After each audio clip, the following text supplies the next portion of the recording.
Hey everyone. Hope you're all doing great. Welcome back to the Anime Fictions 2.0. Today, we're diving into What If Naruto Dark Phoenix of Konoha. Part 1.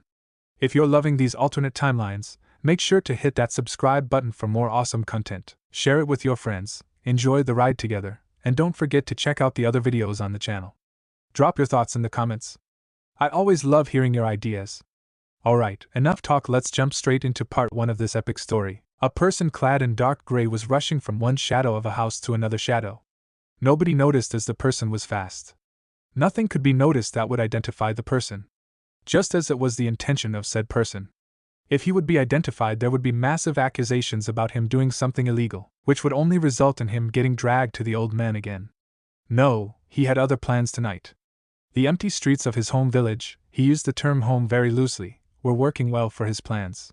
Finally, he reached his hideout. He pressed a stone in a wall, and said wall glided aside soundlessly, the wonders of silencing seals, and let him in. As soon as he had walked inside, the wall slid back, pretending nothing of interest could be found there. The person lit a lantern and now features could be identified. The person was about 1.50 m in height, slim, male, and wearing dark gray pants that were taped with black bandages at the ankles and a long-sleeved gray shirt that was kept in place with gray arm guards. He wore black gloves with dull metal plates on the back. His head was hidden by a hood and a mask that only left his eyes uncovered. Now he pulled off the mask from his lower face and the hood down. Spiky yellow hair was revealed, as were 3 whisker-like birthmarks on the boy's cheeks. He walked down the stairs behind the disguised door and reached a room after 5 minutes of walking down. He lit the lights and now the whole room was visible. The room was massive. It was rectangular and divided in 6 parts by shoulder-high walls. Only one part was closed up completely, the one on the far left. 4 parts were about the same size and 2 were double their size. He walked over to a wall in one of the smaller parts, and took 3 sealing scrolls out of his pouch on his belt. He unrolled one scroll that was labeled with weapons and began unsealing the contents. Several shuriken and kunai, 1 short sword, 2 katanas, 4 kodachis, a chain sickle, a container with senbons, 2 windmill shuriken and 4 daggers were taken out of the sealing scroll and placed, sorted by kinds, in a shelf where other weapons were stored. The bigger weapons like the swords in various sizes went on the wall next to the shelf. Then the boy walked to another shelf in the neighboring part, which was loaded with scrolls of different kinds. The single shelves were labeled with the category of the information in the scrolls. One shelf had a sign for water, 1 for wind, 1 for fire, 1 for earth, and 1 for lightning. Then there were non-elemental, taijutsu, kenjutsu, fuinjutsu, clan techniques, politics and noble families, geography, survival, and strategy. He again unsealed the contents of the second scroll and sorted the scrolls he took out into the respective categories. He would need to look them over later, but now he had other things to do. The last scroll he took out revealed to hold bags that jingled when they were moved. There were coins in them. Other bags rustled, there were bills in them. He stored the money in the bags in a safe next to the shelf with the scrolls. A good haul tonight, the boy said to himself. I really like Chunin exams. I always get many new supplies that way. He went to the part that was on the farthest right side of the room. There was a small bathroom with a shower, a sink, a toilet and a bathtub in the back part, and a kitchen in the front part. He turned the shower on, and while he waited for the water to get warm, he undressed. He tested the water and then stepped under the shower. He enjoyed the warm water for some time before he took the shower foam and cleaned his body. When he had washed it off, he shampooed his hair. Once he was clean, he turned off the water, walked out of the shower and took a towel from a stand. He dried his body and his hair before putting on night clothes. The part opposite the bathroom, the one completely separate from the rest of the room, was a bedroom with furniture he had made himself. He had a wardrobe, a bed, a night table and chest of drawers. The carpet, the blanket, the pillows and the mattress he had bought under a transformation jutsu. Nobody, not even the old man Hokage, knew about this hideout. While it was underground and therefore no natural light got inside, it was safe. A fact no other place in the whole village could claim to be for the boy. The least of all his official residence. Well, if anybody would look for him, they would only find a shadow clone of his lying in the bed, pretending to be him. It was a really big stroke of luck that he had the habit of observing the true genin tests of the Jonin senseis. 3 years ago, when he had been 9, he had watched a strange Jonin with spiky silver hair and a face mask like his, who only had one eye unveiled of his whole face, using the jutsu. First he had thought it was the normal clone the academy taught, but it was different as the clone could attack like the original. He had seen the hand seal the Jonin used and then begun training the jutsu. Shadow clone jutsu had become his favorite jutsu. First, he could do much more with the support of shadow clones. Second, he had found out after 2 weeks after finally managing to do the jutsu, that whenever one of his clones dispelled, he and the other clones got the memories of the dispelled clone. It had helped him in his training immensely. The village was completely against him, that much he knew since he was a little boy. There were perhaps a handful of people that didn't hate him outright. He didn't know how often he had been in the hospital because of their hatred. But he had found ways to avoid it. He knew the only way to not be beaten up anymore was getting stronger than the ones who beat him. He didn't care if he hurt them anymore. Those who attacked him were going to pay, but getting strong didn't happen overnight, and he also needed to cover all his bases to not be executed on orders of the council, his biggest enemies in the village. He had found out the reason for their hatred 5 years ago. He had become smarter after stealing scrolls and books from old, unused storages in the academy. In his mind it wasn't wrong what he did, it was simply to survive in this screwed-up village. While the Hokage was one of the few that didn't hate him and protected him, otherwise he was sure he would already be dead. He was too old and tired to do his job properly. He, Naruto Uzumaki, or rather Namikaze, even if nobody knew he had figured that out, was the container of the Kyuubi, the 9-tailed fox that had attacked the village on the day he had been born. And for some reason the whole village had been informed about that fact, and hated him for the connection with the fox, as if he had chosen to become the container of that demon. But no, they saw him as the fox. Stupid bastards. Even he with his self-taught knowledge and sealing knew that he and the fox were two separate entities. One day when he had been cleaning the storage rooms in the Hokage Tower after a prank, his only real way to show his frustration with the village, he had found a box with the kanji for 4th on it. He had freed the box of dust when a badly placed nodachi fell from an upper shelf and nicked his arm. Some of the blood from the wound dropped on the seal that kept the box closed, and the seal opened much to Naruto's surprise. He quickly bandaged the wound on his arm with the already ruined sleeve of his jacket, and then opened the box. He found a few personal things the yondaime had left, a marriage certificate, and his own birth certificate which stated that his parents were Minato Namikaze and Kushina Namikaze ne Uzumaki. He had been shocked to find that out, but knew he only would have this one chance to see if his father and mother had left him something. For some reason the Hokage had lied to him that he didn't know who his parents were. He was hurt that the old man had lied to him, and decided to not tell him that he knew now. In the box were some documents for bank accounts. He saw that he should have inherited quite a fortune, the deed to a bit of land on the outskirts of Konoha. He would check the place out later, he decided, and some pictures of his parents. Those he took and hid them on his body. He guessed that if there was still a house left, much would be kept there. Checking out the place had been a really good idea.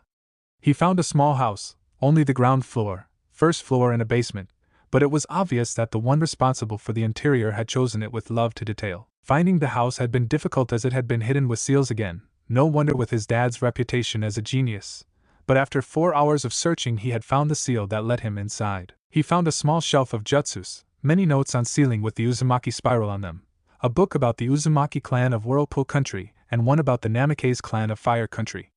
By now he had read the 2 books and knew his clan's histories. It made him all the more resentful towards Konoha's general population.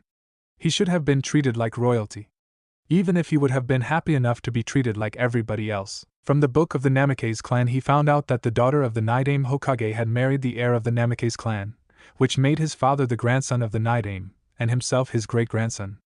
The Shodai was his great-granduncle. The only Hokage he wasn't related with was the Sandaime, and even the old man treated him like a second grandson. He was also related to the Shodai's wife, Mito, who had been born in Uzumaki and married Hashirama Senju in a political marriage to strengthen the bonds between Konoha and Uzushio more than the distant relationship between the Senju and the Uzumaki already did. Mito Uzumaki had been his mother's grandaunt. He also had found both his parents' journals which informed him that since Mito, it had always been an Uzumaki who contained the Kyuubi. His mother had written how she had come to Konoha to take over for the old Mito. How she hadn't been ostracized for the foxes nobody but the Sandaime and the highest advisors knew of it. Why the hell hadn't they done the same for him? Why let the villagers know that he was a Jinchuriki? It made no sense. He lifted the blanket of his bed and climbed into the bed. He lay down after setting the alarm clock. He looked at the picture of his parents on the nightstand and smiled. He would have to be at the academy the next morning and he didn't want to get too much unwanted attention. While he maintained the image of an idiot, it was simply safer to let the villagers think he wasn't a threat until he was ready to just give them hell. He didn't skip classes unless he was thrown out. It had been the constant attempts on sabotage that had him develop his resentments against the village. If he could only get away, but he knew that wouldn't be allowed and he couldn't escape the ANBU. No, he first needed to get to that level. Let them all underestimate him. As long as the Hokage kept the worst attacks at bay, he would persevere. There hadn't been any serious attacks in 5 years, logical as the most vicious attackers had always been the Uchiha, but with them controlling the military police there had been nothing done against them. Officially, if one of the attackers had been caught they had been disciplined, but unofficially he knew that they got away with it. He had been one of the few people to be happy about the Uchiha massacre. In his opinion, Itachi Uchiha had done a good deed killing them all. And he himself had also profited. He had already found his current hideout 3 weeks prior to the Uchiha massacre. It had been a big coincidence. He had run from another mob of drunken villagers when he had been looking for a hiding place in the narrow alley. He had leaned against the stone that activated the mechanism. With the stone being really low in the wall, it was no wonder that the place hadn't been found already, and had fallen back into the dark corridor, only for the wall to slide back. At first he had panicked in the dark, then he had calmed down and lit a match to see where he was. The lantern had been there already, and he had lit it to explore the place. The whole underground room had been packed with some creepy things. He had thrown most of them out after getting over his queasy stomach, and many useful things. Some of the things were horrible, like body parts and glasses with some fluid to preserve them. Thankfully those had been really few. Perhaps 10 or so. The other things were much more useful to him. A shelf with some jutsu scrolls, some weapons, medical equipment, medical scrolls, information on poisons and the said poisons in bottles, and some machines he was pretty sure were used for torturing people. The machines were now stored in the second part of the room on the left side. He stored all the things he didn't really need there, but didn't want to throw away. Who knew when something could be useful, even if he didn't know if he would ever go into TNI. The night after the Uchiha massacre he had sneaked into the empty compound and had looked for any leftover scrolls or weapons he could add to his possessions in the secret room.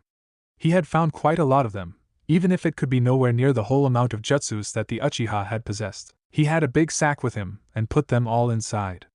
There was no way he would leave that kind of knowledge behind for the bastard village to profit from when the Uchihas in his opinion had to make up a lot to him. Thankfully no guards were placed around the compound, so it was easy to sneak in there. They were all busy with hunting the culprit. In that night he had got 27 scrolls with jutsus of all kinds. Most were fire jutsus. He didn't want to risk getting caught by accident, and returned to his hideout. Over the coming weeks he had gone to the Uchiha compound twice more, but the cleaning crews had obviously already collected the remaining good things. Well, he had got a good haul himself and now had a lot of jutsus he could learn. With the scrolls of the hideout, his stolen scrolls and books from the academy, and the Uchiha scrolls he learned a lot about taijutsu. The medical scrolls came in very handy as they explained where a body was most vulnerable. Genjutsu, he sucked in that area in the beginning, and ninjutsu. He soon realized that his main problem was chakra control. He had so much chakra and so little control that it messed with his jutsus at the academy. Thankfully there was a scroll that described all known chakra control exercises with the medical scrolls. He was really grateful to have found this place. While the previous owner had to be a creep, he obviously had also been a good shinobi. Since then Naruto had trained in the secret room, learned how to prevent the villagers overcharging him, mainly by hunting in the woods for meat and fish, collecting edible plants and growing some vegetables on a small field he had started 4 miles away from the village in a part of the woods no normal ninja came usually along. The civilians didn't leave the main roads if they traveled outside of Konoha, so his hidden field was safe. He worked out in peace. He knew the exercises by spying on genin teams which were trained by their jonin senseis, trained his weapon techniques as well as it was possible without a training partner, worked through the chakra control exercises and started on low-level ninjutsu. It was morning and Naruto got ready for the next day of torture. He hated having to pretend being an idiot. He should be praised as a genius. He knew he could beat all the chunin in the village by now and most of the jonin. The only ones he was not so sure about were the elite jonin, the ANBU and of course the Hokage. He was just 12 after all, and while he was strong and had more physical power than all other kids his age, including the boy that imitated Gai Meito, the best taijutsu master of the village, he was limited in what his body could take. He had the advantage that the Kyuubi healed his injuries overnight, which included his muscles that tore from training. Over the last year he had prepared massively for his chances to get out of the village on missions. It was the last year he would be a civilian. He had played with the idea to graduate early, but his chances were better with his age group. Being the son of the Yondaime Hokage, he would have to be able to defend himself against enemies of his father that could recognize him. After some time he had come to the conclusion that that probably was the reason for the lies of the Hokage. The old man always tried to protect him, but didn't have that much success. The civilian council had too much political power for the old man to control all parts of the village life. And before he wasn't a ninja, he wouldn't be under the Hokage's power. While the Hokage as his official guardian was always included in his punishments for the pranks, mostly the civilian council tried to screw him over there again. And with the ninja part of the council being mostly neglecting him, there was no chance for him to get back at the civilian council right now. Thankfully the graduation exams were in 2 days. Then he would finally get out of the academy, get a Jonin sensei and could start to show his abilities. Well, depending on the Jonin, but he normally could trust the old man to not set him up with another demon hater. There were some Jonin that would at least treat him neutrally. He left the room and turned off the lights. He took the lit lantern and walked up to the entrance. There was a spy hole in the wall to let him check if there were any people outside, but now the narrow alley was empty. There were after all no house entrances in the alley and it was too narrow to really store things. A few trash cans were at one end, but that was it. He opened the wall and stepped out. He was wearing the orange abomination that the only shop owner that had even sold him clothes had thought appropriate clothes for him. Of course he had been overcharged, but the next night he had taken the things he had paid for with the money that had been demanded from him illegally. He always did this. If one shop owner overcharged him or kicked him out, he took what the shop owner owed him or pranked the shop that kicked him out. Of course nobody knew about his compensation. The council would have a field day. But as nobody could prove anything and they never found any of the stolen things in his possession, they had no case and the Hokage had refused to let them punish him without proof. Since the day he had learned shadow clones, he had sent a shadow clone to pretend to train on a training ground every day. His clone pretended to really suck but to never give up. The only true thing about his personality he showed the village was the never give up attitude. Everything else was faked. Naruto reached the academy and sat down in the back of the room, laying his head on the table and trying to get a bit more sleep. Nobody would really mind it. The only teacher that tried to get him to pay attention was Irika Umino. Naruto knew that Irika also disliked him for the fox, but the Chunin was at least professional enough to not let it influence his work. For that attitude alone Naruto respected Irika. He didn't like him, but he respected him. Naruto woke up again when the class's top Uchiha fangirls, Sakura Haruno and Ino Yamanaka had their daily loud entry. Really, all that effort for an emo whose only ambition in life was to kill Itachi.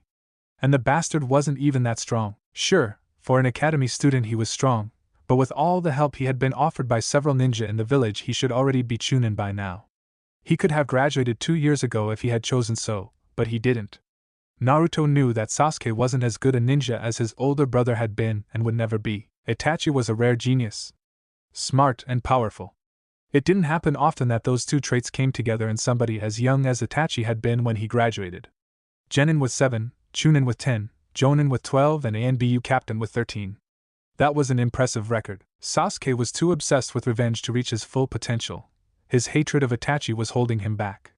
While he trained a lot, he focused on the things his clan had taught him before they were all killed, which meant he had a solid understanding of the Uchiha Taijutsu style, which depended on the Sharingan, which Sasuke didn't have activated yet. He also knew a C-rank fire jutsu, the great fireball jutsu which Naruto knew the Uchihas had really liked using, when they could get away with it also on him. Sasuke was top in his academics, the basic 3 ninjutsu taught at the academy, and with his thrown weapons. But the whole talking about beating Itachi one day lacked his skills in anything outside that knowledge and skill. He didn't know genjutsu, which even Naruto after thousands of collective hours of chakra control training, that had become so much easier with shadow clones, had been able to learn, didn't have a weapon besides the standard kunai and shuriken he had learned to use in combat. Naruto had chosen to follow the Sandame's example and learned to use a bow staff and also knew how to use a tanto as a backup weapon. He knew nothing about seals, a skill Naruto in the ambition to follow in his parents' footsteps had mastered by now, and his usage of other tools was lacking massively. No, while Sasuke was skilled for a normal ninja of his age, he was far from a genius.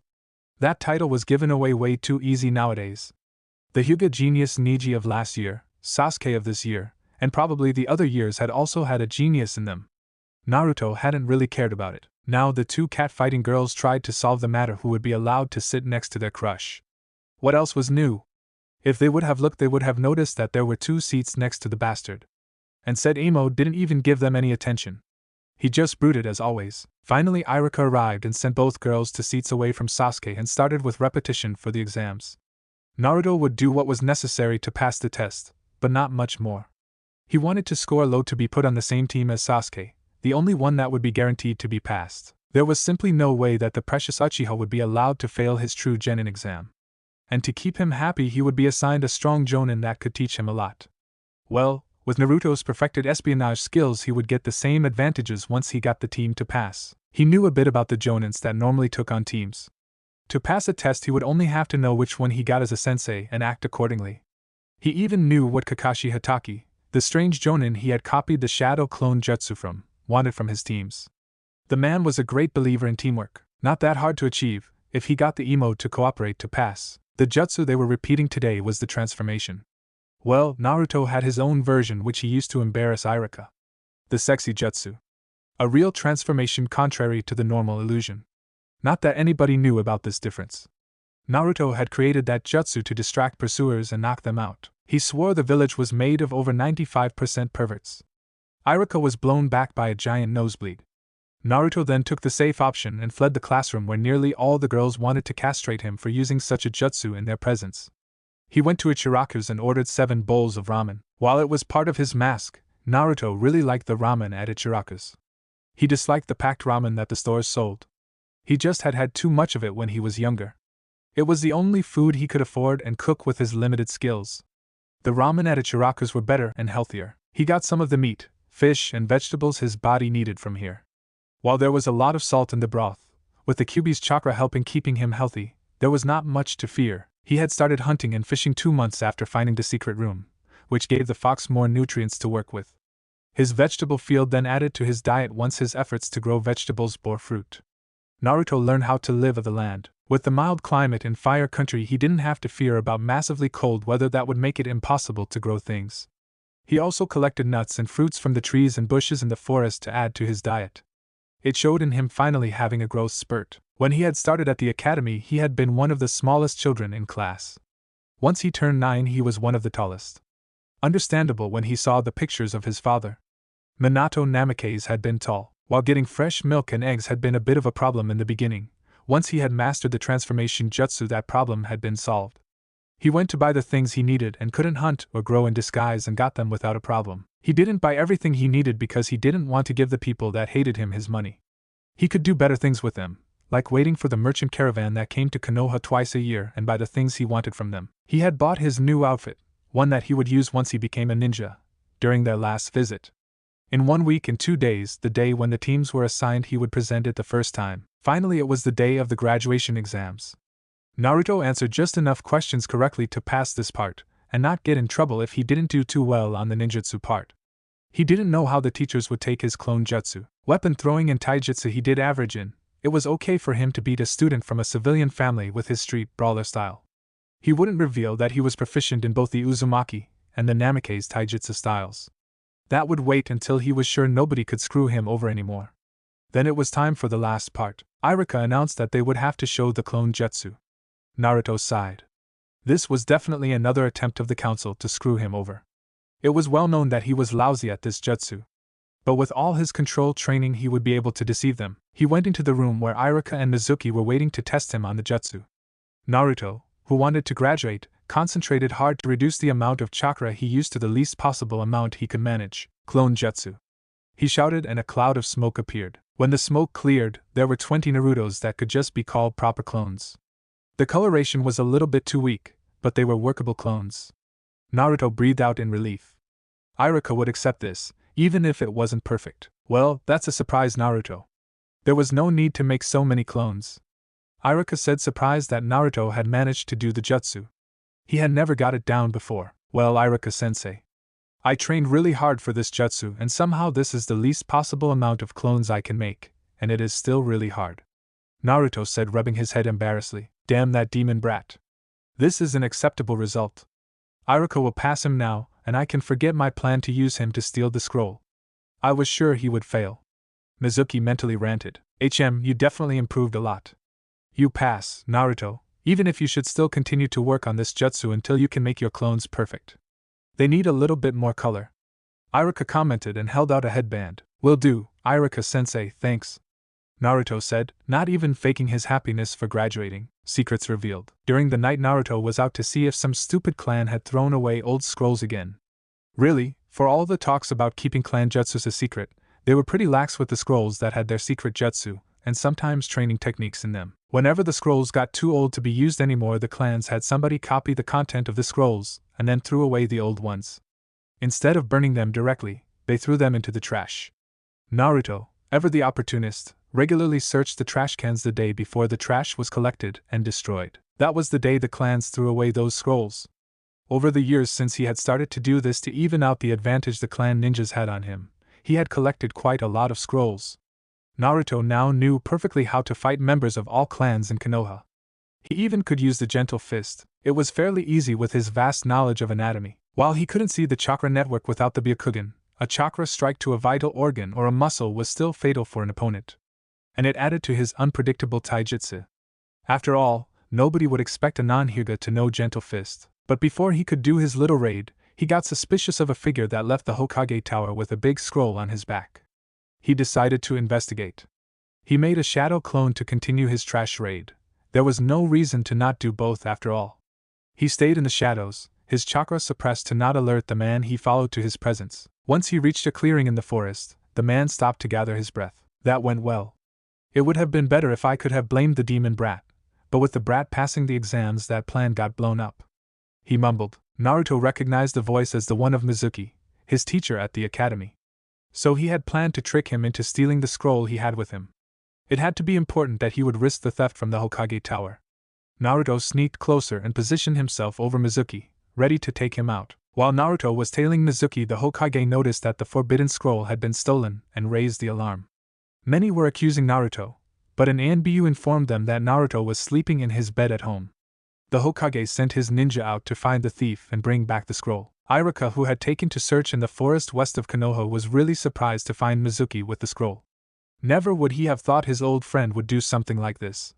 Iruka didn't notice Naruto in the tree. "Mizuki, what are you doing?" he shouted enraged. "Oh, look who found me, Iruka. What does it look like? I am taking the scroll to become more powerful than I could ever become in this shitty village. Once I have learned the jutsus in it, I will be invincible.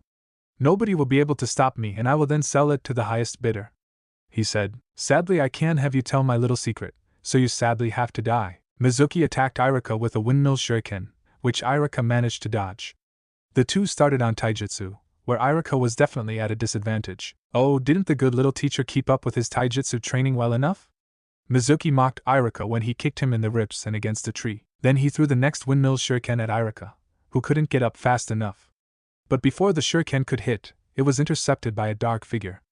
Naruto had seen and heard enough to decide he wanted to thwart Mizuki's plans. And with his disguise, there was no risk of being identified. Mizuki was shocked to see his attack didn't hit. "Who the hell are you? What do you want?" he yelled at Naruto. "I hate traitors with a passion. That's all," Naruto said, and threw the windmill shuriken he had caught before it could hit Iruka back at Mizuki with a lot more speed than it had had before. Mizuki dodged the weapon. "Ha, you missed," he mocked, only to be hit from behind and feel the pain from being pierced by his own weapon. "No, I didn't," Naruto calmly said, holding the end of a thread of ninja wire in his hand, which he had quickly tied to the windmill shuriken, and therefore been able to pull the weapon back on a new course. He took out a saban covered in a paralyzing poison and hit Mizuki in the neck with it. He passed out soon after from the blood loss.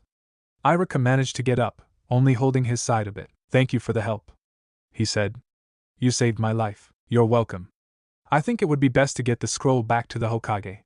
"Can you walk on your own?" Naruto asked. "Yes, I think so. Only a few bruises, nothing serious," he said. "By the way, who are you? I don't think I have seen you in the village before." "That's a secret. If you want to have a name, you can call me Dark Phoenix. That's my codename," Naruto said. He had decided long ago that he would use that codename if he ever was seen. It was his best shot to be left alone if nobody knew what he could do.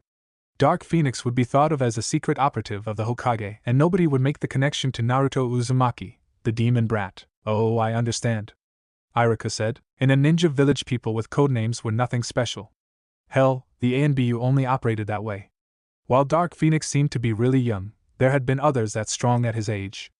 Naruto bound Mizuki with wire and asked Iruka if he could carry him, as he had the height advantage. They walked back to the village, not being in a hurry after the culprit was caught and knocked out. And it would be easier on Iruka's bruises. Iruka was carrying Mizuki's knocked out body and Naruto had the scroll. When Iruka was briefly looking in another direction, Naruto quickly switched places with a previously made shadow clone. There was no chance he would pass the opportunity to copy the jutsus from the scroll. It wouldn't take long. Because of his sealing training, Naruto could write really fast. Just when they were getting to the edge of the forest, Naruto switched back. Nobody would ever know that he now had the forbidden jutsus of the village. The Hokage was really surprised to see an unknown ninja and Irika Yumino bringing back the scroll and having a knocked out and bound Mizuki Tuji with them. The masked ninja walked over to him and handed him the forbidden scroll back. Then Irika started to tell what had happened. Hokage-sama, I caught up with the thief, Mizuki, in the West Forest, and after he told me he had stolen the scroll to learn the forbidden jutsus and sell the scroll to the highest bidder, once he had done that I attacked him. Over the fight, Mizuki managed to beat me in taijutsu, and I was kicked back into a tree. Mizuki didn't waste time to throw another windmill shuriken at me while I was down. I was sure that that would be my end when Dark Phoenix appeared and intercepted the windmill shuriken Mizuki threw at me. He then threw the windmill shuriken back at Mizuki, but he dodged. Mizuki gloated about having been missed, but Dark Phoenix had tied ninja wire to the shuriken and pulled it back where it hit Mizuki in the back. After that, he was knocked out by a samban that was obviously covered in some poison.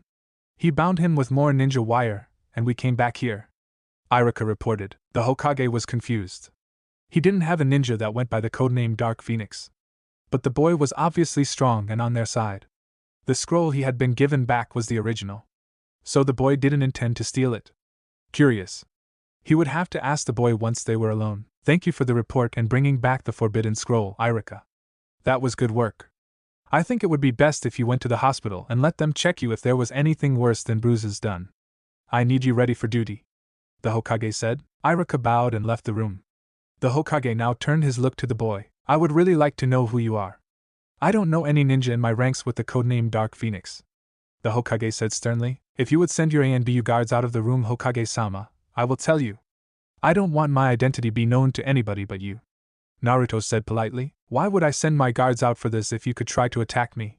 The Hokage asked. I may be strong, but I am sure you could take me out without problem, Hokage-sama. The only thing I require is a bit of privacy, as I am about to reveal 2S rank secrets of the village, Naruto said. The Hokage concentrated his senses on the boy. He felt his chakra being suppressed, so there was no way to get any clues about the boy's identity. What kind of village secrets could the boy know? Well, if he wanted to find out, he would have to take the risk.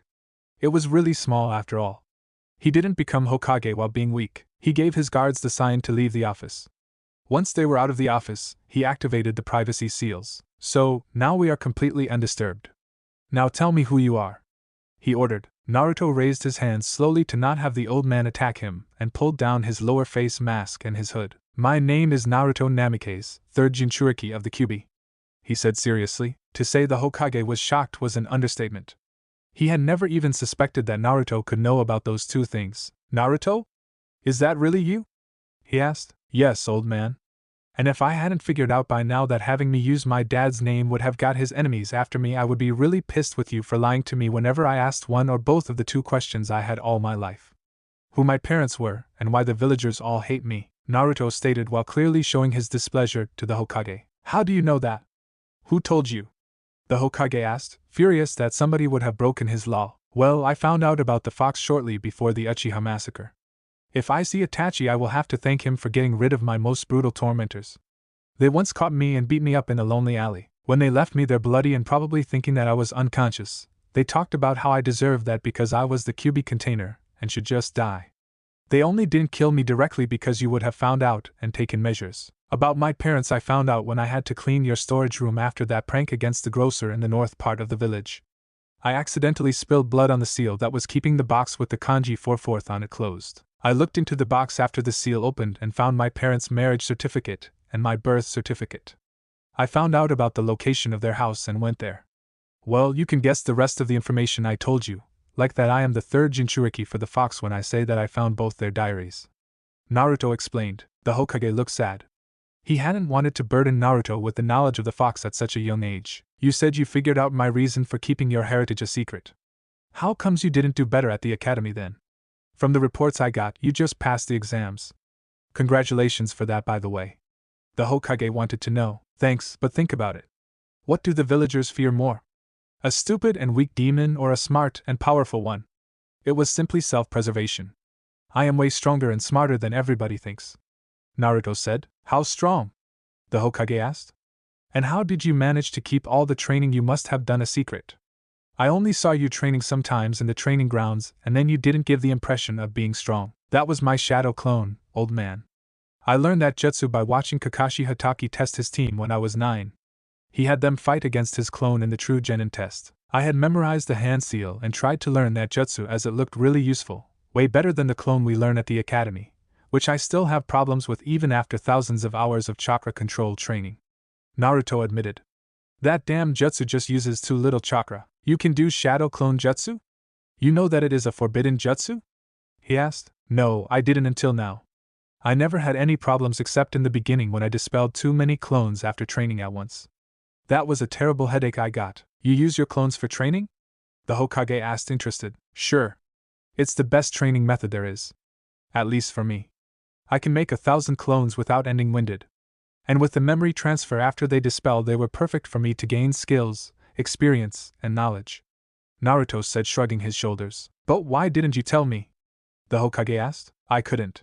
If the council had any idea that I was getting strong on my own, they would have tried to stop me. I needed all the time I could get strong enough to just flip them the bird once I graduated. You know how they treat me. If I had shown my true skills, I would have been able to graduate earlier. That much I know you'd have done for me. But what then? A genin still isn't strong enough to be safe from a bunch of determined civilians, especially not if the council would try to make everything I did look like the fox did it, and there would have been the possibility of a jonin just failing the team I was on under the pretense of us not having the necessary skills. Then it would have been back to the academy, under the control of the civilian council, and then they would have known that I was stronger than they allowed me to become, and would have sabotaged me more. No, I needed to have at least high-level chunin skills to be sure to pass the real genin test for sure, or you then having a reason to keep me in the active duty roster even if the jonin on my team failed me out of hatred for the fox. While I haven't been beaten up since the Uchiha massacre, the civilians do all they can to screw me over. Shops overcharge me or just deny me service, parents tell lies about me to their children, teachers sabotage my education, and the hospital staff only treats me if you force them to. Hell, the only place I can go to eat is Ichiraku's. And I can't live from ramen alone, even if I pretended to do so. Thankfully, I don't get the food a clone eats. Alone thinking about eating so much ramen makes me sick. I hate cup ramen, by the way. I only like the ramen at Ichiraku's. Do you really wonder that I couldn't trust anybody until I was out of the influence of the civilian council? Now that I have graduated and am a ninja, I am under your jurisdiction, and you are one of the few people that don't hate me. Naruto explained. The Hokage understood. He had tried to help Naruto, but he was right. With the council having stolen much of the Hokage's power in the short time between Minato's death and his reinstallation, there wasn't much he could have done for the boy without being accused of favoritism and pushed out of the position of Hokage, leaving Naruto without protection. When Naruto had been found next to the bodies of his dead mother and dying father, Minato had only managed to get his final wish out that Naruto should be treated like the hero he was for keeping the fox imprisoned. He hadn't told the villagers about Naruto's status, but it had somehow got out. His law came too late, and the villagers were shouting for Naruto's death. You said you know about the true genin test? The Hokage asked, looking over his intertwined hands. Yes, my knowledge was also part of the reason I got results to just pass, at the bottom of my class. The only genin to be that is guaranteed to pass is Sasuke. The council will never allow for their precious last Uchiha to fail and order whoever will be his jonin sensei to pass his team. That is the only possibility for me to surely pass. I know that Ino, Shikamaru, and Choji will be put on a team, as the three clans have had a bond over generations and are always on the same team if three of them are in the same graduation class. The next clan heirs are Hinata, Kiba, and Shino. A classical tracking team, therefore they would normally be put in one team. Those 6 are the only ones in my class that also have the skill to pass the genin test for sure if they get fair senseis. So if I wanted to truly get out of the civilian council's jurisdiction, I needed to get on a team that was sure to pass, aka Sasuke's team. I hate the bastard, but I can push my feelings aside if it means you are the only one who can give me orders. To be honest, if I hadn't been sure that I would have been hunted down and brought back by the ANBU, I would have run away years ago. While I like you, with a whole village hating me, that was not a difficult decision. The Hokage seriously needed to make plans to get Naruto to stay in the village even after he would one day die. He was an old man. He knew that he would probably die before Naruto turned 18. He could understand the boy. He really could. But it was also important for the village to keep the Kyuubi there, and Naruto with his heritage shouldn't even think about leaving the village. This was all so screwed up. He had hoped that once the immediate grief for the fallen was over that people would get back to common sense. Sadly, the civilian council never accepted it. I see. As you know your heritage, what do you intend to do? He asked. I will keep it secret until the next Junin exams. By the way, why did Konoha get to host them 2 times in a row? Naruto asked. That question had bothered him for a while. I won't ask how you know that they had been in Konoha last time and will be next time in 6 months. We would normally only have hosted the next exams. It was Kusa's turn originally, but their village couldn't get the premises ready in time, and then their leader fell ill. So they asked Konoha to take over as we have the possibilities to organize them quickly. The Hokage answered. Ah, I see. That makes sense. And even if you didn't ask, I will answer how I knew.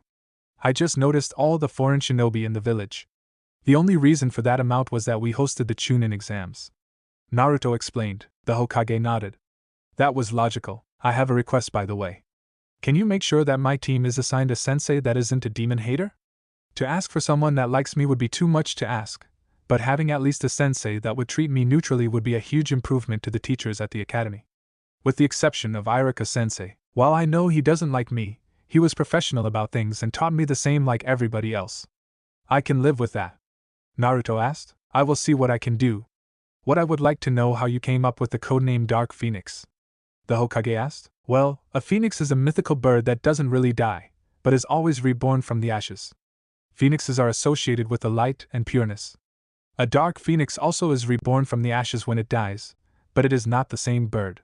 It is more like a reincarnation instead of the rebirth of the same bird with the same character. I can't be pure, the village made sure of it, but I will not just die. I will rise from the ashes again, and nothing they throw at me will keep me down. Naruto stated. The Hokage nodded. I think we still didn't settle the matter of your level of strength. What do you think where you would rank? The Hokage asked. Low to middle Jonin level on a pure skill level. I only missed the body for taking on high level Jonin. That will have to wait until I get older. I have seen pictures of Dad. I should normally get a similar stature like him when I grow up. Naruto replied. Are you sure about that? The Hokage asked, shocked. Yes, I have a repertoire of over 100 ninjutsu, 10 genjutsu, which were a pain in the ass to learn, by the way. Damned fox messing with my control. I'm proficient in both my clan's taijutsu styles. I can use a bow staff and a tanto really well and know how to use most weapons at least a bit if I ever need to. I am a fuinjutsu master and a poisons and anatomy expert. I guess that should be more than enough to qualify for Jonin level strength. The only thing I lack is experience. That's why I said I was low to middle Jonin level on pure skill levels. I wouldn't last in a real fight against a Jonin, yet if my opponent didn't massively underestimated me, I couldn't do any missions after all or I would have been discovered. Naruto listed. Fuinjutsu master? I guess I shouldn't be surprised considering that both your parents were masters in Fuinjutsu, and it was the specialty of the Uzumaki clan before they were killed in the Third War. I would like to test your skill level though. Probably the best way to do it would be if you fought against one of my Jonin in your disguise. He pondered. That would be okay, but I only want to reveal my skills to the whole village during the Chunin exams. I want them to see who they treated like shit. With all the nobles and important clients present, they can't risk being seen as the scum they are. Naruto stated. Okay, be at training ground 61 tomorrow morning at 10. I will be there with the Jonin I have in mind to test your skills. The Hokage said, more than a little bit worried about the obvious loathing Naruto held for the majority of Konoha. Okay, old man, good night. Naruto said and put his mask and hood back on. Good night, Naruto, and this was really good work. You will be paid for your help in catching Mizuki. The Hokage added. Thanks, I can use the money.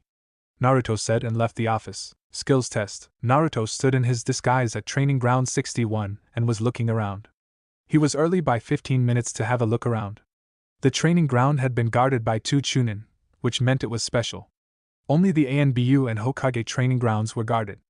Naruto hadn't cared about the guarded training grounds before. The only one he had been interested in besides the open ones that were farthest away from the village had been training ground 44, better known as the Forest of Death.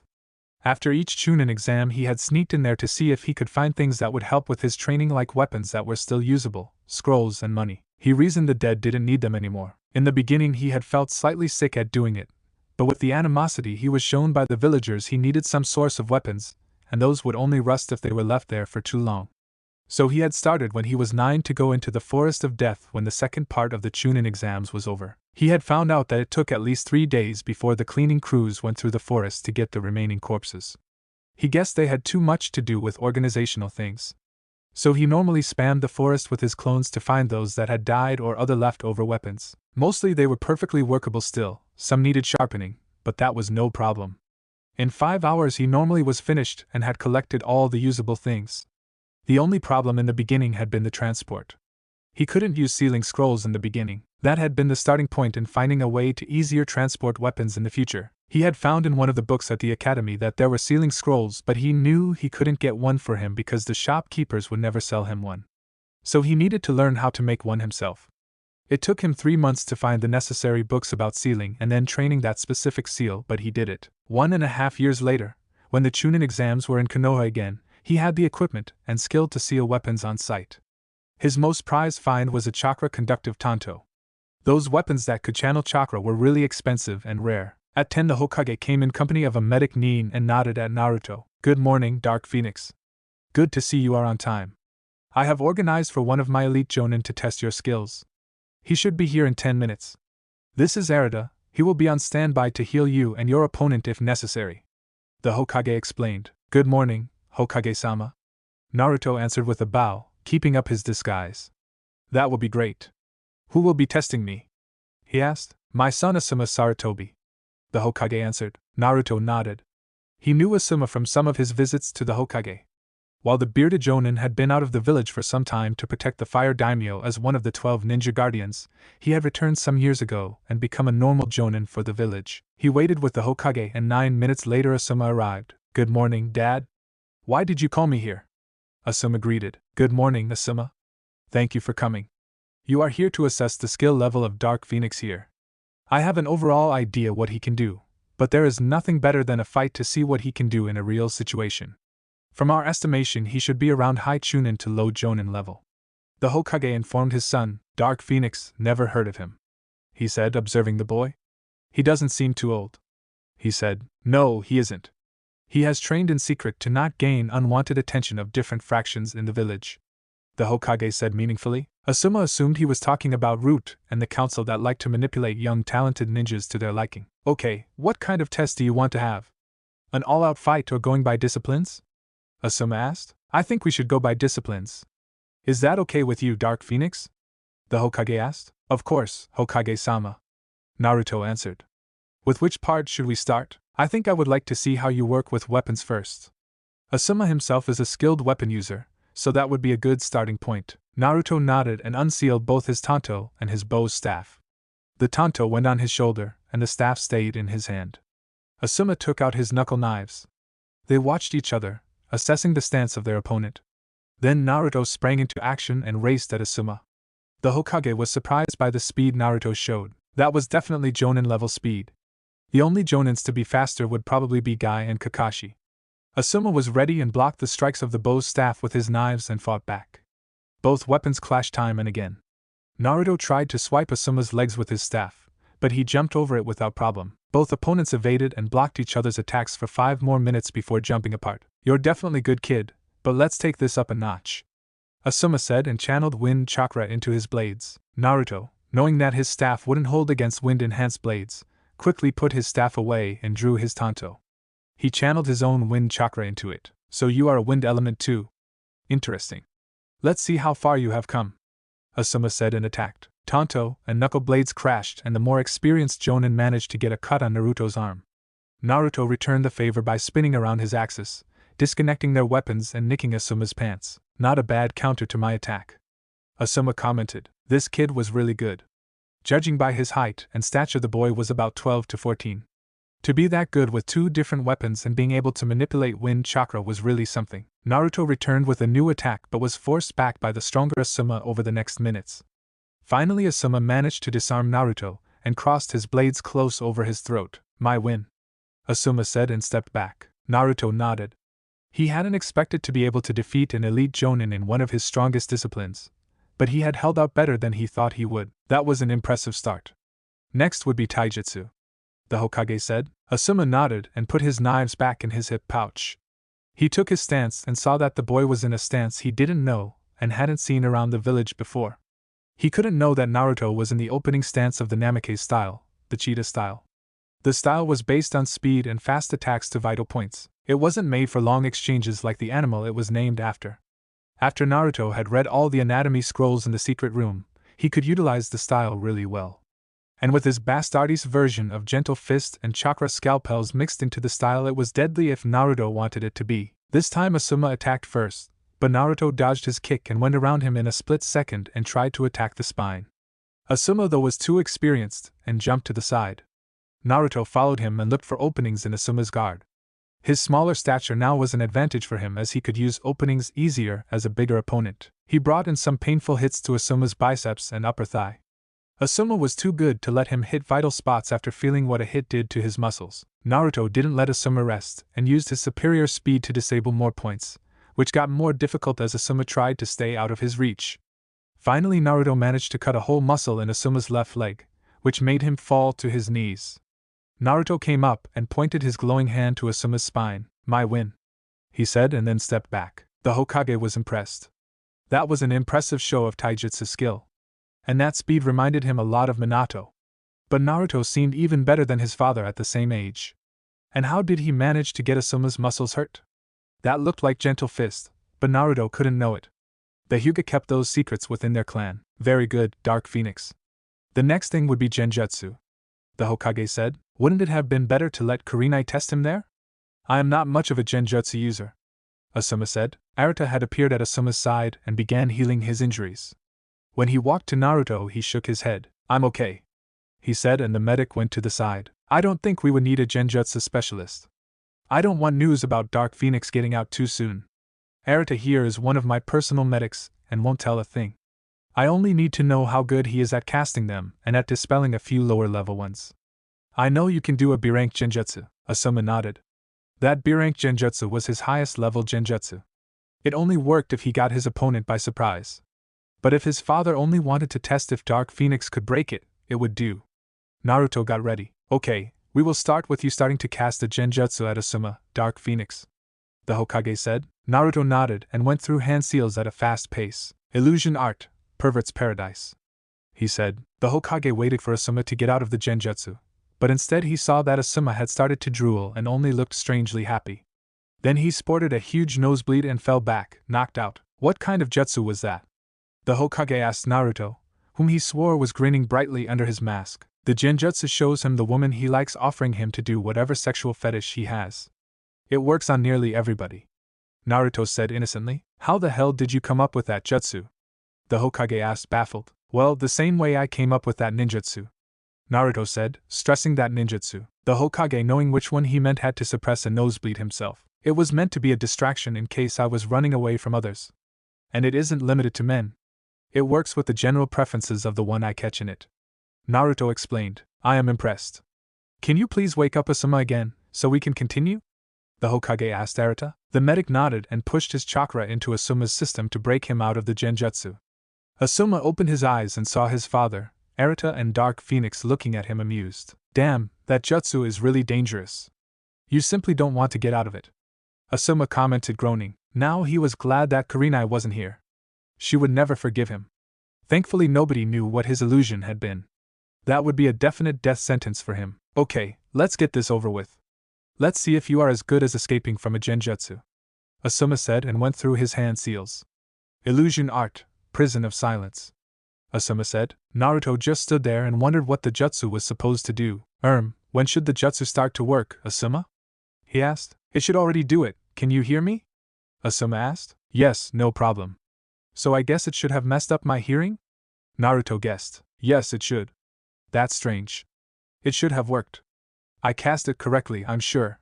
Asuma wondered. "Try another one, Asuma," the Hokage said. "Illusion art, hell viewing technique," Asuma announced, but Naruto still stood there wondering why nothing happened. "Nothing?" the Hokage asked. "No. I know what the hell viewing technique should do, as I also know that jutsu, but I don't feel anything." "Strange, I didn't even feel any foreign chakra reaching me," Naruto said. "You can feel foreign chakra?" Arata asked, interested. "Yes, I'm a sensor type," Naruto said. "That could be a reason. Let me test something," Arata said and activated his mystical palm jutsu. "I will come closer with my hands to that cut you got in the weapons fight with Asuma. If I am right, something should stop me," Arata said. Naruto nodded and held out his arm.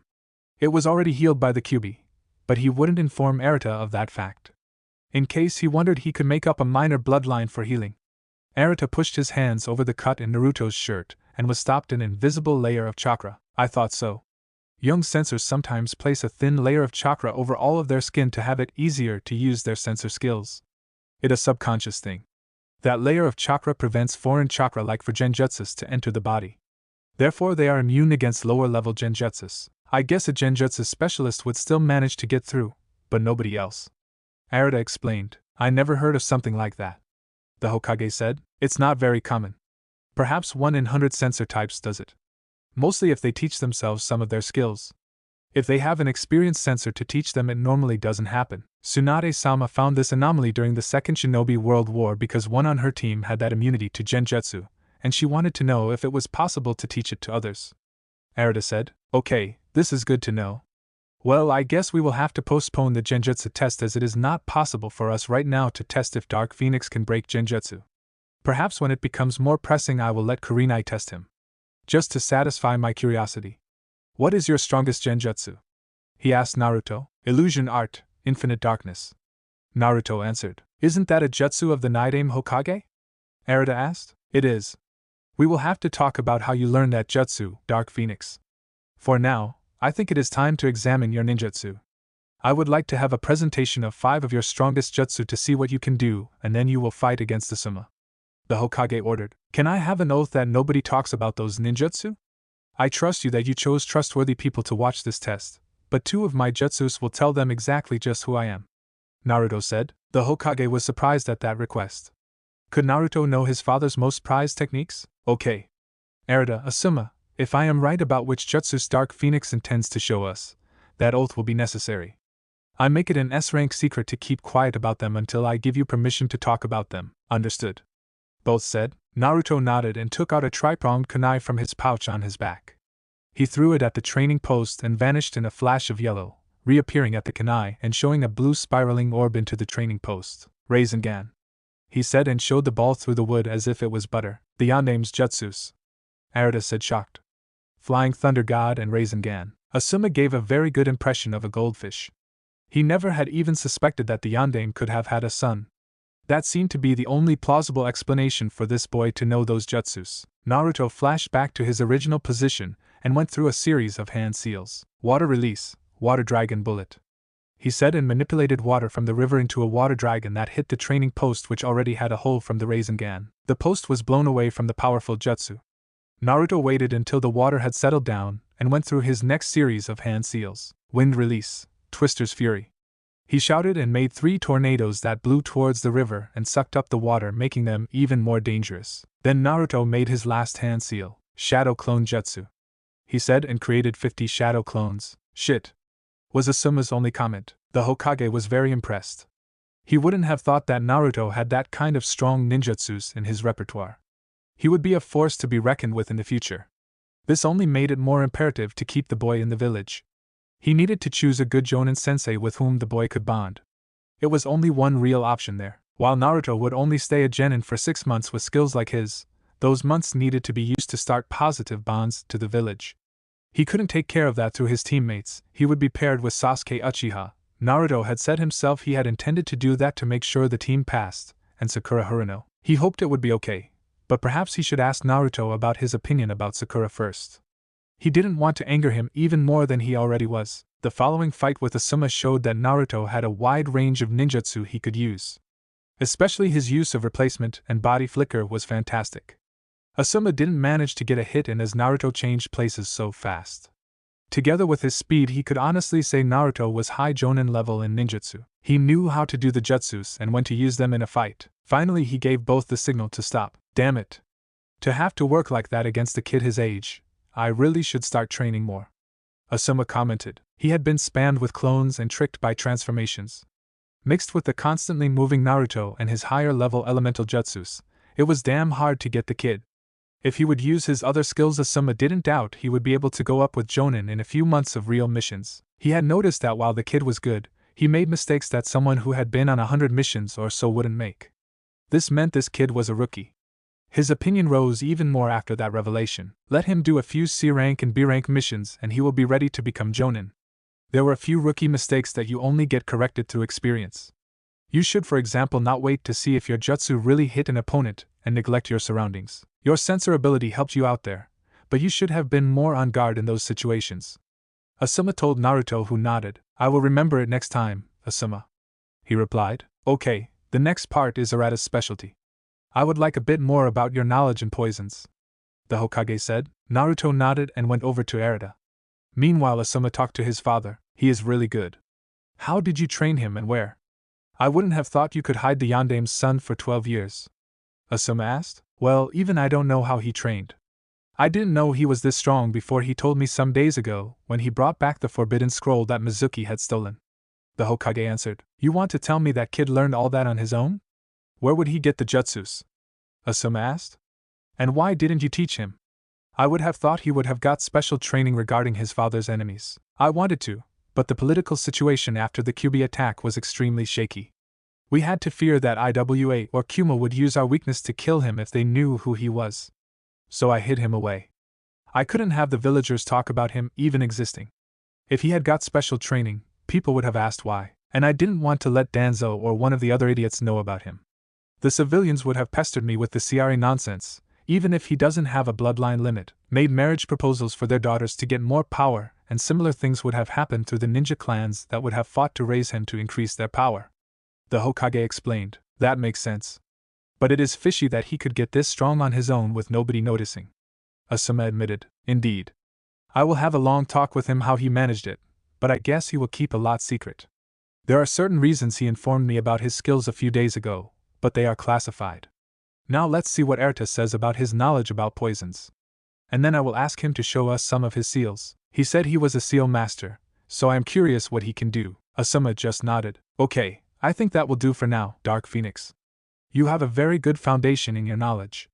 If you continue your studies there, you should reach proficiency in a year or so. Arata said. So what is your verdict? The Hokage asked. He has good knowledge about poisonous plants and animals from which he gets his ingredients for the poisons he uses. His techniques to mix those poisons are good. But his knowledge is limited to paralyzing and lethal poisons. If he wants to go further in the area, he needs to branch out. I estimate he is a solid high chunin level in his skills here. For his age, that is still impressive. I don't know many ninjas that are all-rounders like he is. He should be able to take B-rank missions without too much problem in an experienced team as support. Arata said. The Hokage nodded. There was no way he would let Naruto take A-rank missions in the near future, even if he was skilled.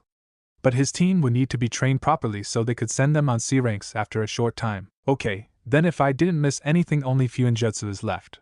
The Hokage said. Naruto nodded enthusiastically. He loved Fuinjutsu. He took out some seals he had brought with him to show the Hokage. Okay, these are some of the seals I prepared to show you, Hokage-sama. I think they are some of the most useful in the field. This is a modified explosive seal. It first sends a chakra wave out that imitates killing intent, then the explosion goes off. The intention is to briefly paralyze an opponent with the Ki to keep them within the range of the seal. The next one is a combination of a storage seal and an explosive seal. The weapons stored in the storage part are shot out by the explosive part, and can surprise an opponent who doesn't expect to have to dodge weapons. The seal can be prepared in two ways. First, you trigger it with your own chakra from a certain distance, or second, you involve a perimeter seal that reacts to foreign chakra. It has a range about 20 meters. He then took out another type of seal. This is a modified chakra storage seal. You can store chakra of a certain type, like water or fire chakra, in here and release it when you need it. You would only have to meld the chakra into a jutsu after that. Do you mean, with those seals, ninja could use jutsus of an element they normally can't use? Asuma asked. Yes. Of course, they would need to know the hand seals for the jutsu and meld the chakra, but the elemental manipulation would be taken care of. Naruto said. Fantastic. That would make fights much easier. You would be able to prevent being caught at a total disadvantage. With my element wind and knowledge in fire jutsus, I would have problems with water types. If I had some earth seals, I could take care of that problem. Asuma mused. But how do you load them? Don't you need the elemental chakra first to charge them? That was a problem in the beginning until I came up with chakra converter seals. I am a primary wind type with a secondary water affinity. So I would be hard-pressed against earth techniques if I didn't recognize the jutsu first, which still takes some time for me. I wanted to have a way to use lightning jutsus, so I worked on a seal that would change my wind chakra to lightning chakra. Took me some time to develop it, but after 3 months I had it. And I found out that by using the seals regularly I developed a lightning affinity as my third affinity. I think it is comparable with the Sharingan training a user to use jutsus of all kinds as it can copy them. Naruto reported proudly. Are you going to sell some of your seals? Asuma asked. Perhaps, I'm not sure yet. Naruto said. He had thought about making money through selling his seals, but who would buy them if they knew he made them? And he didn't know how it would work through a proxy. Perhaps the Hokage could help him there. Okay, I see you really know your seals. To see how good you are overall, we would have to wait for Jiraiya to return from his travels. He's out of the village most of the time maintaining his spy network. The Hokage said. Naruto nodded. He knew that Jiraiya of the Sannin had been his dad's Jonin sensei and was a seal master, the only one the village had at the moment besides himself, and he needed to be evaluated to be acknowledged first. I think we are done here. Dark Phoenix, I want to see you in my office in 2 hours. Erida, thanks for your help, you're dismissed. Asuma, please come to my office in 4 hours. We will then finalize the new Genin teams with the other Jonin senseis. Okay. Asuma said and Erida bowed. Genin teams? 4 hours after the test, the Hokage and the 9 Jonins that would take a team this year. Even Kakashi had come on time after the Hokage had threatened his Aika books. Good, now that we are all here, we will go over the teams that will be announced to the new Genin next Monday. The Hokage then proceeded to read the teams to the Jonin. I would like for Genma to take Team 1, Aoba. You get Team 2, Inoichi. You get Team 3, Choma. You have Team 4. Isuna, Team 5, Mikiko. You have Team 6. Now, Kakashi gets Team 7, Kurenai. You have Team 8 and Asuma gets Team 10. The Hokage informed them. They nodded. If you have any questions about your team, ask Irika Yumino. He taught the class over the last 2 years. All except Kakashi are dismissed. The Hokage said. The Jonin left the office after bowing. What did you want to talk about with me, Hokage-sama? Kakashi asked. You have the most important team of the whole year this time, Kakashi. I know that the council will force you to pass the team for Sasuke Uchiha, but I don't want you to play favorites. This is a matter of village security, the Hokage said while activating the privacy seals in the room. Anbu, please wait outside while I brief Kakashi. He ordered. The 4 hidden Anbu left the room. This seems to be really important, Hokage-sama. Kakashi analyzed. It is. Do you know who Naruto Uzumaki really is? The Hokage asked. Yes, he is Naruto Namake's, Minato-sensei's son. Kakashi answered nodding, his eye looking dead serious now. Correct. I suspected you knew. 2 days ago I found out that Naruto knows about his parents and the fox. He is no genin. He should have normally already been jonin by now. But with the sabotage and hatred the civilian council shows him, he hid it. I had Asuma test Naruto today in a disguise. The boy is a prodigy. He is jonin level in ninjutsu, fuinjutsu, weapons and taijutsu. We don't really know his level in genjutsu as he is immune to lower level ones because he is a sensor and has his body covered in a chakra layer that blocks invading chakra. A medic informed me that sometimes happens with self-taught sensors. Obviously Tsunade found out about that phenomenon. He knows basics of poisons and is really smart. The problem is that thanks to the idiots on the council, Naruto has next to no real connection with the village. He sees me as trustworthy and likes me, but I think the only other ones that could be said about are the Ikarakas. Nobody else in the entire village. Naruto confessed that he would have run away long ago if he had had a chance. Now I know I am old. If I die and Naruto doesn't get new bonds, he will run. I give him a year at most to be able to not be caught by the Anbu anymore if they were sent to get him back. He won't let the council screw him anymore. And Naruto has inherited both his parents' talent. He is the heir of the Uzumaki, Namikaze and Senju clans, and he is more talented than even Itachi was. I don't have to tell you that we can't let him go somewhere else. I want you to train your team properly, Kakashi. No being late more than half an hour. Naruto hates his teammates, but will accept them until he can take the Chunin exams in 6 months. So the only person he would willingly connect to, if he is treated properly, are you, his Jonin sensei. Naruto is important for the future of the village. If he leaves, the most probable destination he could go to is Kumo. They treat their Jinchuriki properly now. I don't have to tell you that it would be a catastrophe for Konoha if Kumo got Naruto in their ranks. He knows both Rasengan and the Flying Thunder God Jutsu of his father. He is probably a Fuinjutsu master, and his ninjutsu is impressive. He has a wind affinity with a secondary water affinity and a developed lightning affinity from him developing a chakra converter seal that turned his wind chakra and lighting chakra and then training lightning jutsus. Both his normal affinities are trained. I don't know how he managed to hide his training. He was only willing to tell me he found a secret place where he lives now and trains. He also found scrolls and other things there. You have the next 6 months to get Naruto a new bond to the village. If you can, more than that. Make sure nobody screws him over on missions in the village and get the other 2 ready for C-rank missions ASAP. Sasuke shouldn't be a problem. The boy wants to get stronger, and you should be able to break him out of his superiority ideas. I think the bigger problem will be Sakura. The girl didn't get good marks on her physical exams. The reason she became top kunoichi is that the written test was a big part of the exams and that she has perfect chakra control due to her small reserves. If you have to, break her, but Team 7 has to get strong soon. The Hokage impressed the importance on Kakashi. Kakashi was really surprised. He hadn't known that Naruto was that strong, but he could understand that he had a strong dislike for the villagers. He had saved him more than once from mobs when Naruto was younger. I understand, Hokage-sama. I will think of something to teach Naruto to keep him interested. I can also tell him more about his parents if he wants to. Do you know if he can use Kyuubi's chakra? Kakashi asked. No, he can't. But he can suppress it really well so far. He thinks that if he is strong enough on his own, he doesn't have to rely on the dangerous chakra of the fox. He knows that he can't trust the fox. He had met it after he found out that he was the Jinchuriki for Kyuubi. But other than trying to get Naruto to let him out, he didn't try anything so far. And Naruto is too smart to not know that if he lets the fox out, he will lose himself. The Hokage explained. Good. Because I wouldn't know how to teach him that. I will make sure Naruto will start to be better connected with some of his peers. I think I could get at least Asuma to arrange team sparring sessions if his team passes, which I think they will.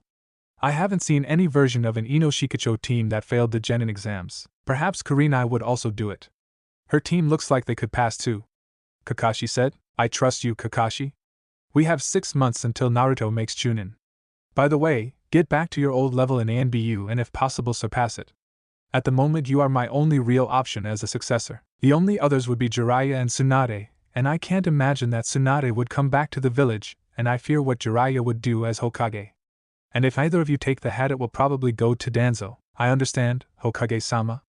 Kakashi said. Good, you are dismissed, Kakashi. The Hokage said. Kakashi left the office. The day of the team placements was there and Naruto for the first time wore his new outfit. He had long black pants that were taped with dark red bandages. He wore a dark red mesh shirt under a dark gray shirt with 3/4 sleeves and a hood. He wore a dark red belt with 2 pouches on his back. On both of his thighs were pouches for shuriken and samban that were strapped over black bandages. Over the shirt he wore a dark red vest with pockets specially made to store scrolls and small containers for different things. Naruto kept his poisons there. He had dark red gloves with metal plates on the back, in which he had sealed his tanto and his bow staff. The hood of his shirt hung over his vest on his back. He would only put it on for missions where his bright hair would be a hindrance. He looked in the mirror and was happy with how he looked now. He finally looked like a real shinobi. He turned off the lights of his home and walked up the stairs. He made sure that he was alone in the alley and then left through the hidden entrance. Once the wall was back in position, he jumped up on the roof and went to the academy. He reached the classroom and took a seat in the back. Only 2 others were there. Hinata Hyuga and Shino Aburaim. Shino gave him a short nod and Hinata turned red again when he smiled at her. Naruto didn't really understand why she always turned red, but as she was never mean like the other students, he liked her. Shino just shook his head, seeing the display of Naruto and Hinata. Naruto was really dense sometimes. He knew Naruto wasn't as bad and stupid as he supposedly was. His allies had told him that Naruto had excellent chakra control and intentionally messed up things. He had observed Naruto after finding out that, and came to the conclusion that Naruto wanted to stay at the bottom of the class for some reason. He didn't know his reason, but he respected Naruto's privacy. Hinata was really hard-pressed to not faint when Naruto walked into the class. She had been really happy when he had passed his exams. Many had thought he would fail them. Now he wore some new clothes and he looked really good in them. He obviously had hidden his muscular body under the old, bulky, orange jumpsuit. His new clothes sat tighter on his upper body and didn't leave much to imagination. How could a 12-year-old boy look that good? Now the other students began filling the room. Some were surprised to see Naruto in a new outfit, but most of them ignored him. Though some girls gave him appreciative looks. Then the daily stampede occurred. Sakura and Ino raced each other to the classroom to decide who would be allowed to sit next to Sasuke. Stupid, really. They were kunoichi now, they should act like it. Once they had entered the room, they fought who had won. Naruto had enough. He had watched that embarrassment of kunoichis too long. He quickly threw a saban at each of them and hit both their thighs. They looked shocked, then they had problems moving. What the? Ino asked, then she couldn't move her lips anymore. Finally, they are quiet. Naruto mumbled. Only Shino and Hinata had noticed that he had thrown the senbons at Ino and Sakura and were impressed with his accuracy and the obviously paralyzing agent on the senbons. When Iruka came into the class, Ino and Sakura were still paralyzed. Naruto mentally counted down for the poison he used to lose its effect. It should only hold for 30 more seconds. It was only meant to paralyze for 5 minutes. More than enough time in a one-on-one fight to take out your opponent. What happened here? Iruka asked. Well, Ino and Sakura fought who would sit next to Sasuke, then they were hit with a senbon each and were paralyzed. A girl informed Iruka. Who did this? Iruka asked. Naruto raised his hand. Don't worry, the effect only lasts for 5 minutes, Iruka-sensei. They should be back to normal in 3, 2, 1 now. Naruto said. True to Naruto's words, Ino and Sakura stumbled when their muscles reacted again. In 2 minutes they are back to normal. Naruto said disinterestedly. Why did you do that, Naruto? Iruka asked sternly. They were too loud and an embarrassment for every kunoichi that takes her profession serious. I just wanted to show them what can happen if they don't keep an eye on their environment. They didn't even think to pull out the senbons as soon as they hit them. That would have shortened the time the poison worked. Naruto said without remorse. The whole class looked shocked. Naruto had never behaved like this. He had always been a goofball. Not this serious. The most surprised was Iruka, who started to have doubts about their assessment of Naruto's skills. Over the years he had lost his hatred for Naruto. He had understood that Naruto wasn't the fox and never treated him worse than his other students. He even admired how the boy persevered despite the hatred of the villagers. Nonetheless, it's wrong to attack your comrades. Iruka said. That wasn't an attack. That was a rescue mission for the ears of those that have sensitive hearing and easily get headaches. If I would have wanted to attack them, they would be dead now. Naruto countered.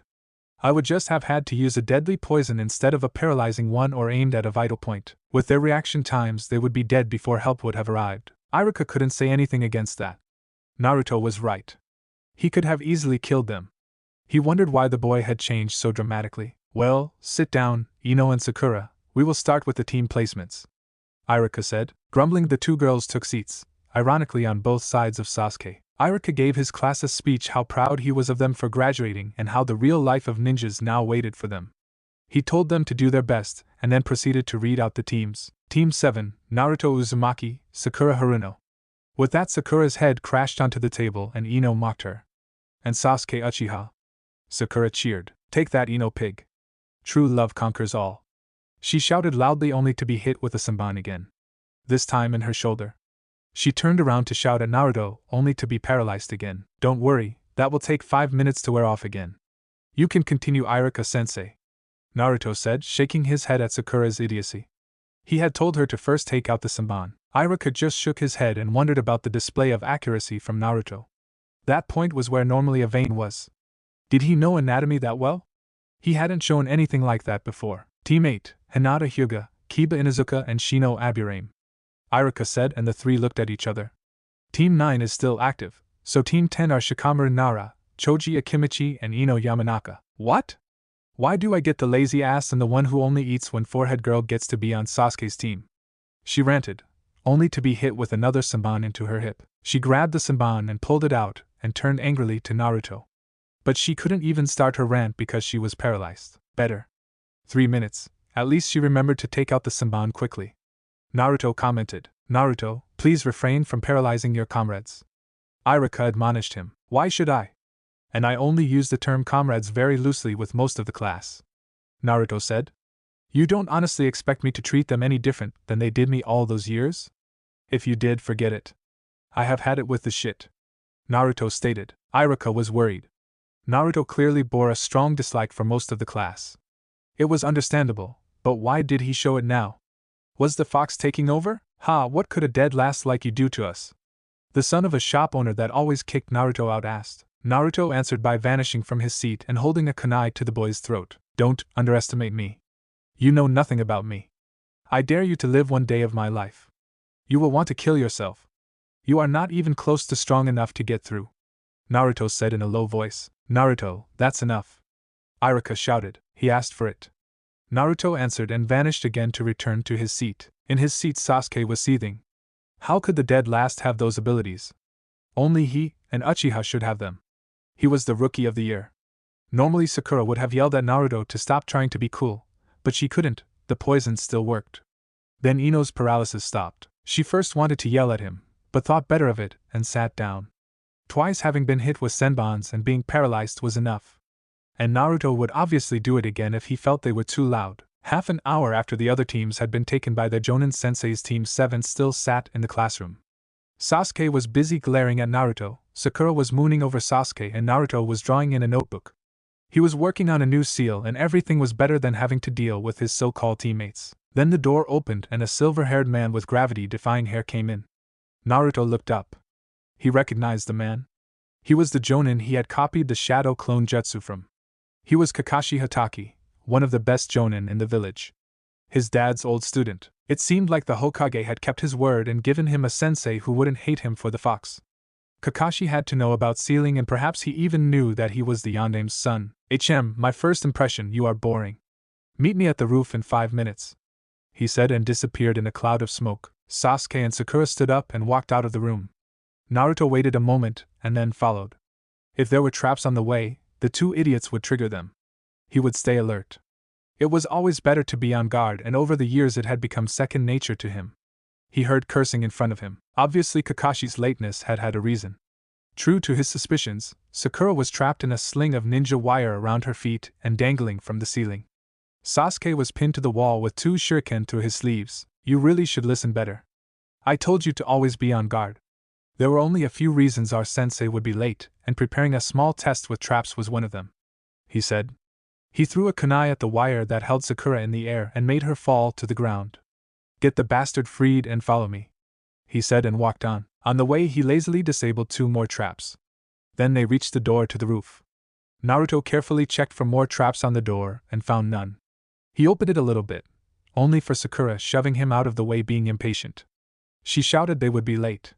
Naruto threw himself down when he felt projectiles coming at them. Sasuke, who had seen that there would be traps to expect, followed Naruto's example. Both avoided being hit. Naruto rolled out of the line of fire and was ready to defend himself in case of an attack. He saw that Sakura was pierced by 5 senbons and whining. Sasuke behind him was also ready for another attack. Well, my second impression is, we need to work on your speed in disabling or avoiding traps. You are late. You needed 6.5 minutes to get here. But I have to acknowledge that you at least got here as a team. Even if the girls shouldn't have got that impatient. Better being late than dead. If I was an enemy, I could have killed you easily. Which leads us to my next question. What was your first mistake? Kakashi asked, looking sternly at them. Taking the route you expected us to take. We could have avoided this by using another route.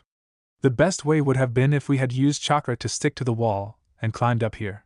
But as 2 of us don't know this exercise and we are supposed to be a team, we had to take the only other route. Naruto said. Correct. That exercise will be one of the first things you will learn during your time as genin. That is if you manage to become genin. Kakashi said, I smiling. What do you mean, if we manage to become genin? We graduated, so we are genin. Sakura said. No, not yet, but I will tell you about that later. Sit down. Kakashi instructed them. He pointed at 3 benches in front of him. The 3 sat down with Naruto checking the underside of his bench for traps but not finding any. Kakashi nodded appreciatively at Naruto's action. For now I want you to give me a short introduction of yourselves.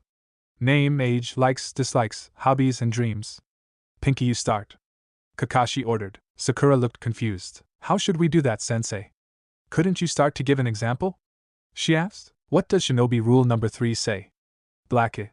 Kakashi said, ignoring Sakura's question. A ninja has to always follow a direct order of his superior. Sasuke answered. Correct. Kakashi answered. Sasuke was impressed with this jonin. He clearly knew what he did and had a no-nonsense attitude. Perhaps this would work out well. He would see how strong he was. So, Pinky, I gave you a direct order and I expect you to follow my orders or you should just quit being a ninja. Sakura nodded, intimidated by Kakashi. Yes, sensei. My name is Sakura Haruno. I am 12 years old. The thing I like, more the person I like is. She looked at Sasuke and blushed. My hobby is. She again looked at Sasuke and blushed harder and giggled. My dream is. She looked at Sasuke and squealed. Your dislike? Kakashi asked, annoyed. He just had to get a fangirl, Ino, Pig and Naruto. She shouted. We will have to work on your attitude. Shinobi rule number 25, Blondie? A ninja never shows his emotions. Naruto recited calmly. Correct. Kakashi said. Sasuke was surprised. He didn't think Naruto had paid attention in class. And then his new skills. Why was Naruto so different than before? He would find it out, Sakura huffed. She had the right to show her love to Sasuke. Okay, next is Blackie, Kakashi said. Sasuke obviously disliked the nickname but kept quiet. Sasuke Uchiha, 12 years old. I like nothing in particular, and have many things I dislike. My hobby is training. I don't have a dream, more of an ambition. I will resurrect the Uchiha clan and I will kill a certain somebody, he stated. Sakura had hearts in her eyes, thinking Sasuke was so cool. Naruto rolled his eyes. The emo had no reason to be all egoistical and full of hate. He was treated like a pampered prince in the village. Kakashi had expected something like that. Okay, next Blondie. Kakashi continued. My name is Naruto Uzumaki. I am 12 years old. I like the old man and Ichirakas. I dislike most of the villagers, especially those that can't distinguish a scroll and a kunai. My hobby is training and gardening. My dream is to become the strongest ninja ever and show this village just how much they screwed up. Naruto said. He really is different from what his file said, but Hokage-sama warned me. If we don't get him out of the darkness, he could become a problem for the village. Not that I can blame him. Kakashi thought. Okay, my name is Kakashi Hatake. I'm 26 years old. My likes and dislikes are none of your concern for now. I have many hobbies in my dream, I never really thought about it. He told them. The only thing we found out was his name and his age. Sasuke and Sakura thought. I know that voice from somewhere. Naruto thought, trying to place the voice of his sensei. Now that introductions are over, I will come to the part that you aren't genin yet. There is a rule in the village that all genin have to be confirmed by their respective jonin senseis. Each sensei gives his team a test. And from the 27 genin that pass the graduation exams in your year, only 9 will be accepted as genin. That means this test has a probability of failure of 67%, Kakashi pointed out. What? But what was the meaning of the exams then? Sakura protested. There was no way in hell she would give up being on the same team as Sasuke. That was to weed out the hopeless cases. The only one that has a say if you become genin or not am I, Kakashi said, giving an imposing figure with his arms stemmed at his sides and looking down at them. Naruto's memory finally connected the voice and the pose. Dog? He questioned mentally. Dog had been an ANBU that had often protected him when he was younger.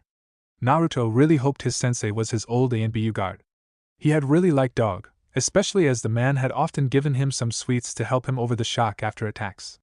Kakashi handed them a piece of paper with information. The test will be tomorrow morning at 7 at Training Ground 3. Bring all your equipment.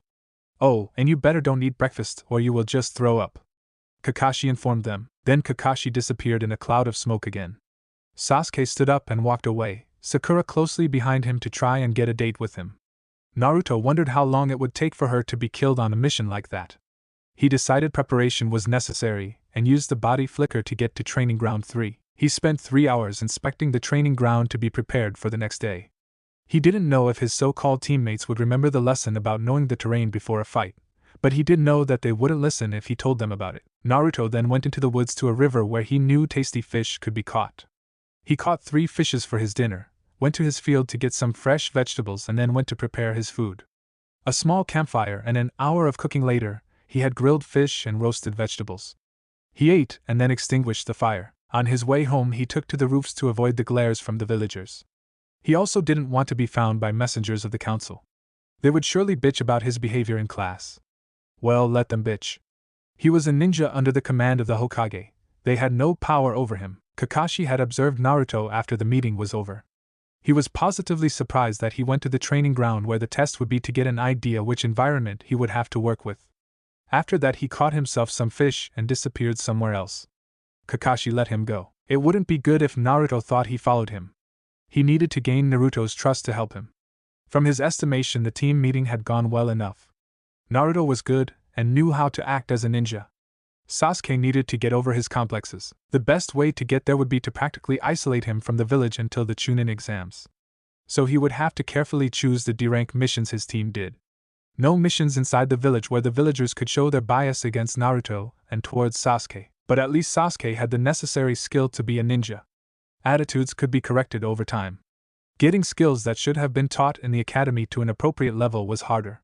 Sakura would have to go through hell. She didn't consider her surroundings. She was loud, had a superiority complex towards Naruto, and was a fangirl. Really bad combination. He would see her skills in a battle situation tomorrow. but he didn't expect much. Bell test. The next morning saw Sasuke and Sakura waiting for their sensei with empty stomachs. Naruto sat a bit away from his team, dozing under a tree with a full stomach. He knew that if you had the chance, you always ate before you had to fight to have enough energy to last through the fight. And if you didn't have much time, that's what energy bars had been made for. Being a ninja took energy, so following Kakashi-sensei's suggestion or not seemed to be another test. They had to wait for 2 hours until Kakashi came. Now Naruto was doubly glad he had ignored the advice. Sasuke and Sakura were obviously really hungry now. "Good morning, team," Kakashi greeted. "You're late," Sakura screeched. "You see, on my way here I saw an old lady that had to carry a heavy bag with her groceries, so I had to help her and carry her things home," Kakashi said. "Liar," Sakura shouted. Naruto just shook his head. She let him rile her up even before the test started. Not a good way to show your skill. But then again, she didn't have real skill. "Well, you know why you are here. Your genin test. To pass this test you have to get these 2 bells from me," Kakashi explained, showing them 2 little silver bells, which were chiming in his hands. "But Kakashi-sensei, there are only 2 bells for the 3 of us," Sakura said. "Correct. That means one of you won't get a bell. The one that doesn't get a bell will be tied to the post, and I will eat lunch before his eyes," Kakashi said. 2 stomachs grumbled. Kakashi looked at Naruto. "You seem to have eaten breakfast, Naruto. Care to tell your teammates why?" Kakashi asked. "Yes, you idiot. Didn't Sasuke tell us yesterday that ninjas have to follow their superior's orders?" Sakura yelled at him. "A ninja needs to detect hidden meanings and tests. You only said we better not eat because we would only throw up. That isn't an order the way you worded it. It's more a bit of advice. But against a jonin like you we would never have a decent chance to pass any test if we didn't eat. Therefore I didn't take your advice," Naruto calmly said. "A ninja has to be able to decide which information is relevant for his mission and which is not." "That is correct, Naruto, it wasn't an order. How would you have solved the problem if I had ordered not to eat before coming here?" Kakashi asked. "I would have brought an energy bar to eat once I am here," Naruto answered. Kakashi nodded appreciatively. That was the way a ninja should think. "Good thinking, Naruto. You should all think how you can interpret orders so you get the best possible result for you and your team. Orders are not always set in stone, they allow us flexibility to fulfill our missions, otherwise there would be no need for ninjas to think and each mission can be compromised by bad information. That is one lesson you should always remember. A ninja needs to see underneath the underneath. Never take things at face value," Kakashi lectured. Sasuke nodded. It made sense to him. He should have expected another test after the traps yesterday. He would be better prepared in the future. And obviously he needed to newly evaluate Naruto. He was in no way as stupid as he had seemed in the academy. Perhaps he wouldn't be only dead weight slowing him down, but first he needed to see how strong Naruto was to accept him as a teammate. Additionally to not getting to eat, the one or ones who don't get a bell will be sent back to the academy for retraining, Kakashi announced. This shocked Sasuke and Sakura. Going back to the academy? Naruto stayed calm. He had expected something like that. He would see what he could deduct once he wasn't under Kakashi's scrutiny. Then Kakashi took out an alarm clock, which brought a tick mark on Sakura's forehead. "You have until noon to get the bells. You can use all your equipment. If you really want to get a bell, you will have to come at me with the intent to kill," Kakashi said. "But Kakashi-sensei, you could be hurt if we did that," Sakura stated, as if. Naruto thought, "Don't worry about me. Ready, set, go," he said, and the 3 jumped away to hide. At least they know how to hide, Kakashi thought. Naruto made a shadow clone to keep an eye on Kakashi and jumped through the treetops to a point he knew his sensei wouldn't be able to see. He then started thinking about the test. There was something really fishy about it. No genin would be able to beat a jonin, especially not an elite jonin like Kakashi in a one-on-one situation. So there was more to this.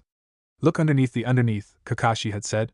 What was the hidden intent of the test? After he had disposed of Sakura by using a weak genjutsu, really, and the teachers at the academy had written she had an aptitude for genjutsu, Kakashi was confronted with Sasuke, who stated he was different from the other 2. "Well, we will see if that is true," Kakashi calmly said. First Sasuke tried to engage Kakashi in taijutsu.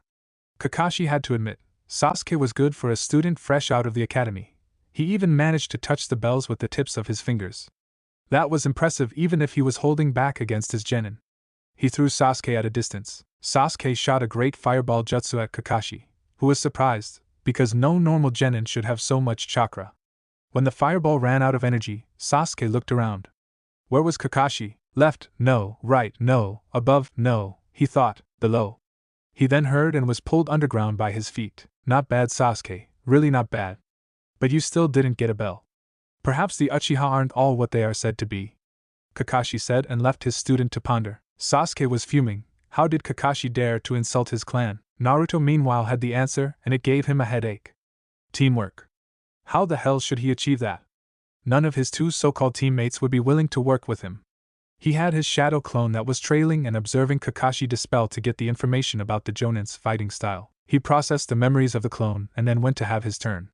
He made two shadow clones to get his down teammates and to explain them the test's meaning. He reached Kakashi's position and went through some hand seals. Illusion art, cloak of invisibility. Naruto whispered and vanished from sight. He silently closed in on Kakashi's position, trying to use his high level of stealth to steal the bells without Kakashi noticing him. He didn't really want to show his true abilities when Sasuke and Sakura were possibly watching. The genjutsu was a B-rank one, but they would never really know that. If those two found out too early what he could really do, they would bitch to the council and try to have him forced to teach the emo all his techniques. So not going to happen. Naruto was now directly below the bells on the ground. Kakashi seemed to not notice him. He reached for the bells when his hand was caught. He kicked out at Kakashi and jumped back. How had he known? He let his genjutsu on trying to figure out what had gone wrong. You are really good, Naruto. I wouldn't have thought you to use a genjutsu that hid you that perfectly, but I have been confronted with a similar one in the third shinobi war against IWA. Kakashi said and lowered his book. Naruto saw he had uncovered his left eye. Sharingan? That's totally unfair in a genin test, Kakashi-sensei. Naruto complained and let the genjutsu go. That might be true, but then again, you are no real genin, right? Kakashi replied. So you were told. Naruto said. Of course. As your sensei, I need to know which level you are at to properly train you. Hokage-sama told me of your test. I have to say I am impressed. So I decided when I felt the little chakra disruption from your shadow clone dispelling, that I would be prepared to take you serious. Kakashi answered. How far do you want to go? I don't want to show all I can do, or I fear the bastard and the banshee will run to the council to try and get me to give up my techniques to him. That won't happen with the Hokage in charge, but I don't really want to have to see the council at all. Naruto explained. Kakashi covered his Sharingan again and put his book back in his pouch. Understandable. So how about you restrict yourself to Jutsu Sachunin Kono? Kakashi asked. Sure. It will give me something to do until my clones tell me if they manage to get the two idiots to work with me. So you know what my test is about? Kakashi asked. Yes, teamwork. I just have problems to see them listening to me, Naruto said and went into the cheetah-style opening position. Kakashi was ready and the two started with taijutsu. Naruto tried to confuse Kakashi with his speed, but the experienced Jonin blocked all his attempts to land hits. That would be hard to work against me. After all, my sensei used the same style of taijutsu, Naruto, Kakashi said. Naruto knew that, but he had some surprises in his style. He finally got close enough for a grazing hit on Kakashi's lower thigh. He used his chakra in his hands to damage a muscle slightly. Kakashi jumped back. I see, not completely your father's style then. You included elements of your own. He pondered. Naruto followed Kakashi, trying to press a slight advantage. But Kakashi decided it was time to include ninjutsu in the fight. He changed positions with a log, which was hit by Naruto's overhead kick. Naruto was on guard. He knew Kakashi could attack from everywhere. Then he jumped up and grabbed the branch of the tree when Kakashi shot out of the ground. Naruto circled the branch and used the momentum to attack again. He unsealed his bow staff from his glove and started attacking. The greater reach of the staff enabled him to press Kakashi into defense. But Kakashi decided he needed to up his game. Fire release, Phoenix Flower, he said and shot some fireballs at Naruto. Naruto reacted immediately, putting the staff on his back while jumping back and flying through his own hand seals. Water release, Water Bullet. He shouted and shot a water bullet from his mouth against the fire jutsu. The water overpowered the fire. Naruto shot a flurry of Saban at Kakashi, which only hit another log. In the bushes, Sasuke was fuming from envy. Naruto was giving Kakashi a hard time in the fight. It seemed like Naruto was a lot better than he had thought. Are you now willing to listen? The Naruto clone behind him asked. What do you want? Sasuke jeered. The whole damn test is about teamwork. We pass if we work together.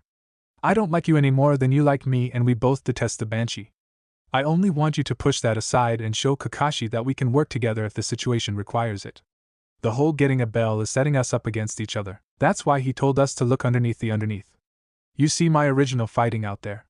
Kakashi is one of the strongest ninja we have in the village, a former ANBU captain. Do you really think we have a chance against him alone? If you really want to reach your goal, you need his training, so we need to play by his rules. Nobody demands that we like each other, we only need to reach the mission goal. Naruto said. Sasuke thought about what the clone had said. He hated to admit it, but it was true. He couldn't get a bell from Kakashi, he had tried. And now it seemed that his sensei had even held back. He would have to push his pride aside until he could go after Itachi. Okay, we do it. Do you have a plan? Sasuke asked. Yes, you order Sakura to distract him with thrown weapons, then attack him with your fire jutsu. I will increase the strength of your jutsu with my own and hide a few weapons in it.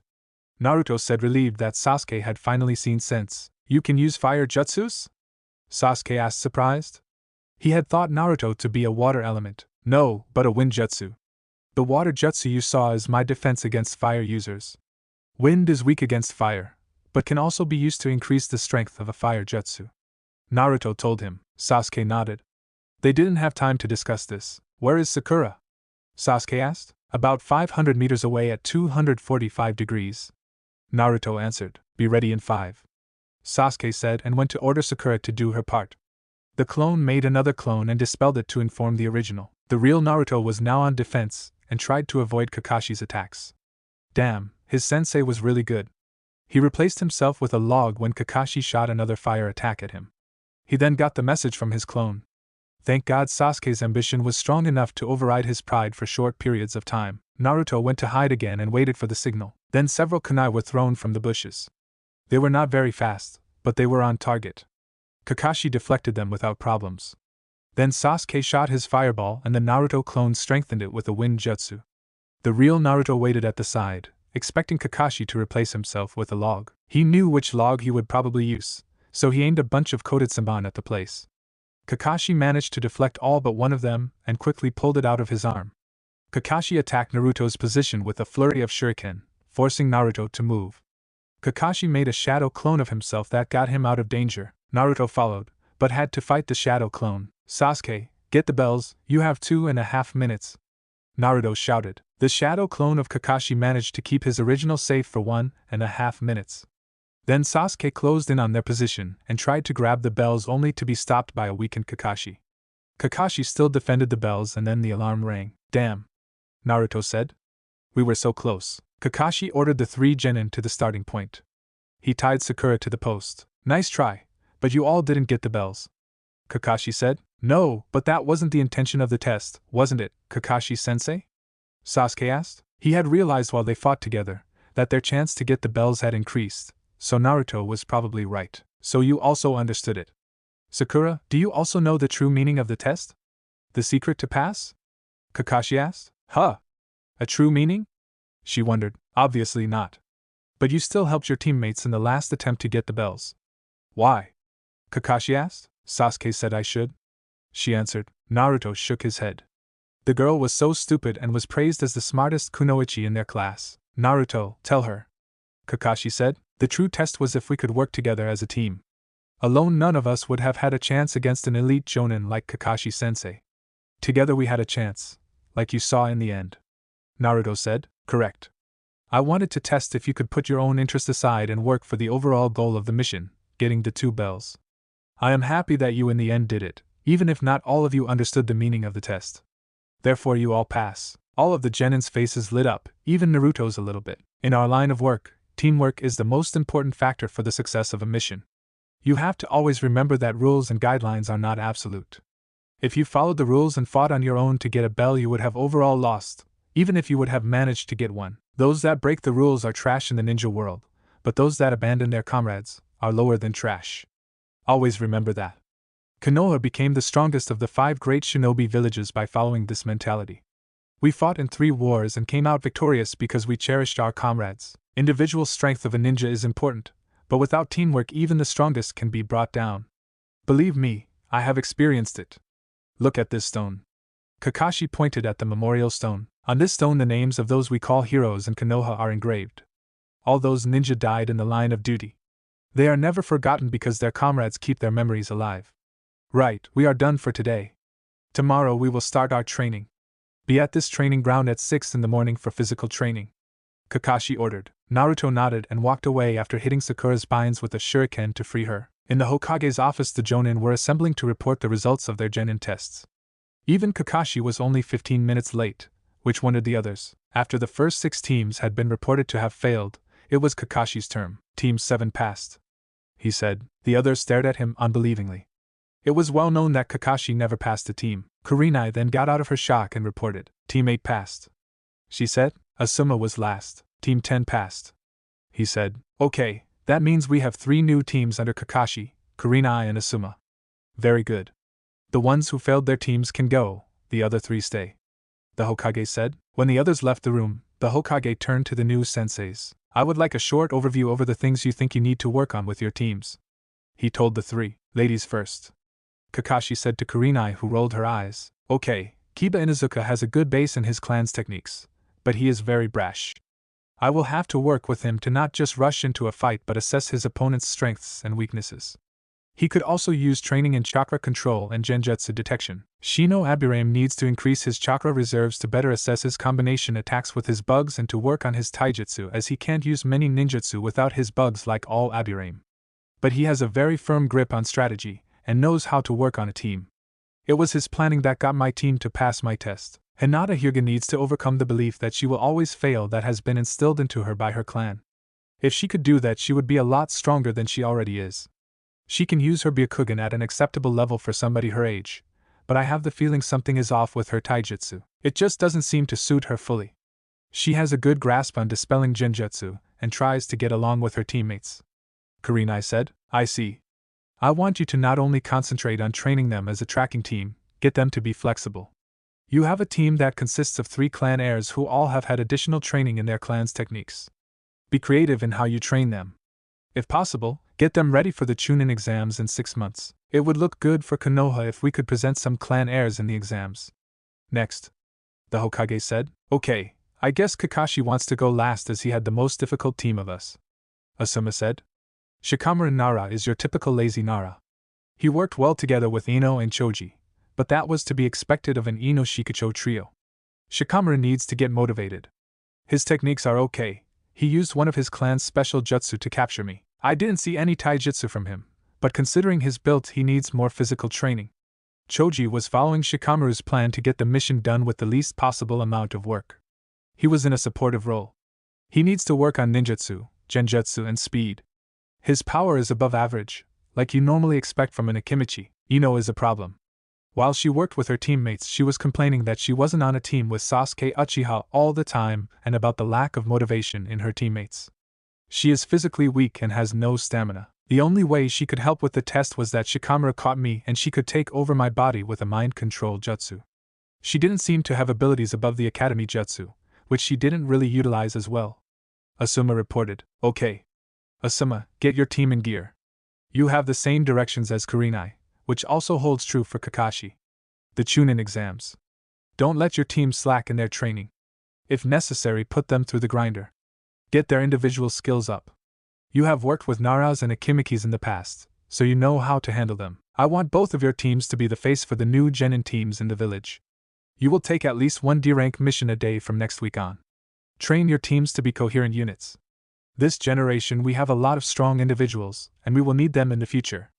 Okay, Kakashi, your report, the Hokage said, leaving the 2 jonin who had already reported wondering what was going to happen that they were given such orders. Something was up. I will start with Sakura. It seems like only Kurenai didn't get a fangirl in her team. But your fangirl, Asuma, does at least seem to accept her teammates somewhat. Sakura is weak. There is no other way to say it. She doesn't have any individual skills above what the academy teaches, and she didn't show anything impressive during the test. She only ran after Sasuke like a sick puppy, completely disregarding stealth. The only thing she did in the test was throwing some weapons to help with Naruto's plan on Sasuke's orders. I will have to put her through harsh physical training. The reports of the academy told she was skilled in genjutsu, yet she fell for a simple D-rank 1 and fainted. Which one? Kurenai interrupted. Demonic illusion, hell viewing technique. Kakashi answered. But that is a standard one that should be used at the academy to train them in detecting and breaking out of genjutsu. Kurenai said disbelievingly. I know, that was the reason I used it. I wanted to see if the reports were correct. I have the impression they are not. I would advise you to check up the teaching the academy did in this year. The only ones that passed are the clan heirs and Sakura because her teammates pulled her through. I have a suspicion that the teachers in their attempts to sabotage Naruto did more damage than we already thought. The Hokage nodded. That was a problem. Normally at least a handful of students from civilian background passed. Next is Sasuke. He is skilled for a genin fresh out of the academy, but he has a serious attitude problem. His obsession with Itachi makes him completely disregard his teammates. He tried to get the bells from me on his own and argued a long time with Naruto after he had lost his one-on-one with me that he didn't need help because he was an Uchiha. It took Naruto telling him what the meaning of the test was and using his weakness, Itachi, to get Sasuke to cooperate. Naruto more or less told him if he wanted to pass he needed to work with him and Sakura and that he would be stupid to let his pride get in the way of getting the best possible training from me, as I am a former ANBU captain. Kakashi said, "How does Naruto know that?" Kurenai asked. "I guess he recognized me by my voice or has more information on the ninja in the village than I thought. I have had a lot of contact with Naruto when he was little as one of his guards. Naruto performed exceptionally well. He saw through the test and got his teammates to work with him. He also displayed great skills in all areas we test genin in, genjutsu, ninjutsu and taijutsu. His academy report is only good for burning. Nothing in there is true. As you told me, Naruto dislikes both his teammates immensely, but is willing to treat them neutrally to get a mission done. My team will never last past the Chunin exams, but I think I can make it a workable unit," Kakashi said. "We thought as much when the team was built." "Okay, you already have your orders how to work with your team, Kakashi," the Hokage said. Why does Kakashi already have orders, Hokage-sama? After all, he never passed a team before." Kurenai asked. "Because I had to pass this team. The civilian council ordered me to pass them, but with their performance I would have done it either way. I have special orders for the next 6 months to smooth out mistakes that were made in the past with both Naruto and Sasuke. And you know I am the only one who can teach Sasuke in using his Sharingan as I have one myself, that is once he awakens it," Kakashi said. "The problem is the council has put Sasuke on a pedestal in the village. Especially the civilians, but also some of the clans, see him as a potential source of power for them in the future. He is the only one who can bring back the Uchiha clan in Konoha and with them the Sharingan, one of the strongest bloodline limits. The problem is that their attitude didn't help with keeping Sasuke grounded. He's already fixated on his revenge. I fear with the littlest information on Itachi he will go after him, ignoring his duty to the village. That's the reason Kakashi got special orders to keep his team away from missions that bring them in close contact with the villagers. I want to isolate Sasuke from the villagers as much as possible. Naruto was sabotaged all the time at the academy. The only teacher that treated him normal was Iruka because he didn't let his feelings of dislike cloud his professional attitude. But Naruto hid his true level of skill and intentionally passed as the dead last of his class. He wanted to be teamed up with Sasuke as he knew the council would pull the strings to pass Sasuke for sure. Naruto is a flight risk as well. With the hatred he was shown all his life, he has built a strong resent for the village, and only a few things hold him here. Naruto can be a strong asset to the village, if we handle him right now, but he could also become its worst enemy. I want to prevent this," the Hokage said. Kurenai and Asuma nodded. They didn't want to imagine what Naruto could do if he let loose with Kyuubi's power. "Is there a risk he would use that power?" Asuma asked. "He wouldn't need to. He has other ways. And he doesn't know yet how to use it. But the fox could use his negative emotions if they get too strong for Naruto to deal with them," the Hokage said seriously. He didn't want to have to kill Naruto to protect the village. At the moment the boy was still loyal and there was a good chance to keep him that way if Kakashi succeeded. And Kakashi needed to get ready to take over the Hokage position if necessary. If Kakashi managed to bond with Naruto and became his successor, Naruto would still stay loyal after he retired or died. He had already written down his intention to make Kakashi his successor. He wanted to discuss it with Jiraiya first, but he didn't really see any way that his student would take the position. He would support Kakashi though. Thanks for watching. I hope you had as much fun as I did putting this epic what if together. If you're ready for part 2 and beyond, make sure to smash that like button, subscribe, and hit the bell icon so you never miss a single twist in the story. Drop your thoughts, theories, or even wild ideas in the comments. I read every single one. And hey, if you're craving more awesome Naruto content, go check out the other videos on the channel. I've got plenty of heat waiting for you. Until next time, stay sharp, stay awesome, and remember, even a shadow clone needs love. Peace out.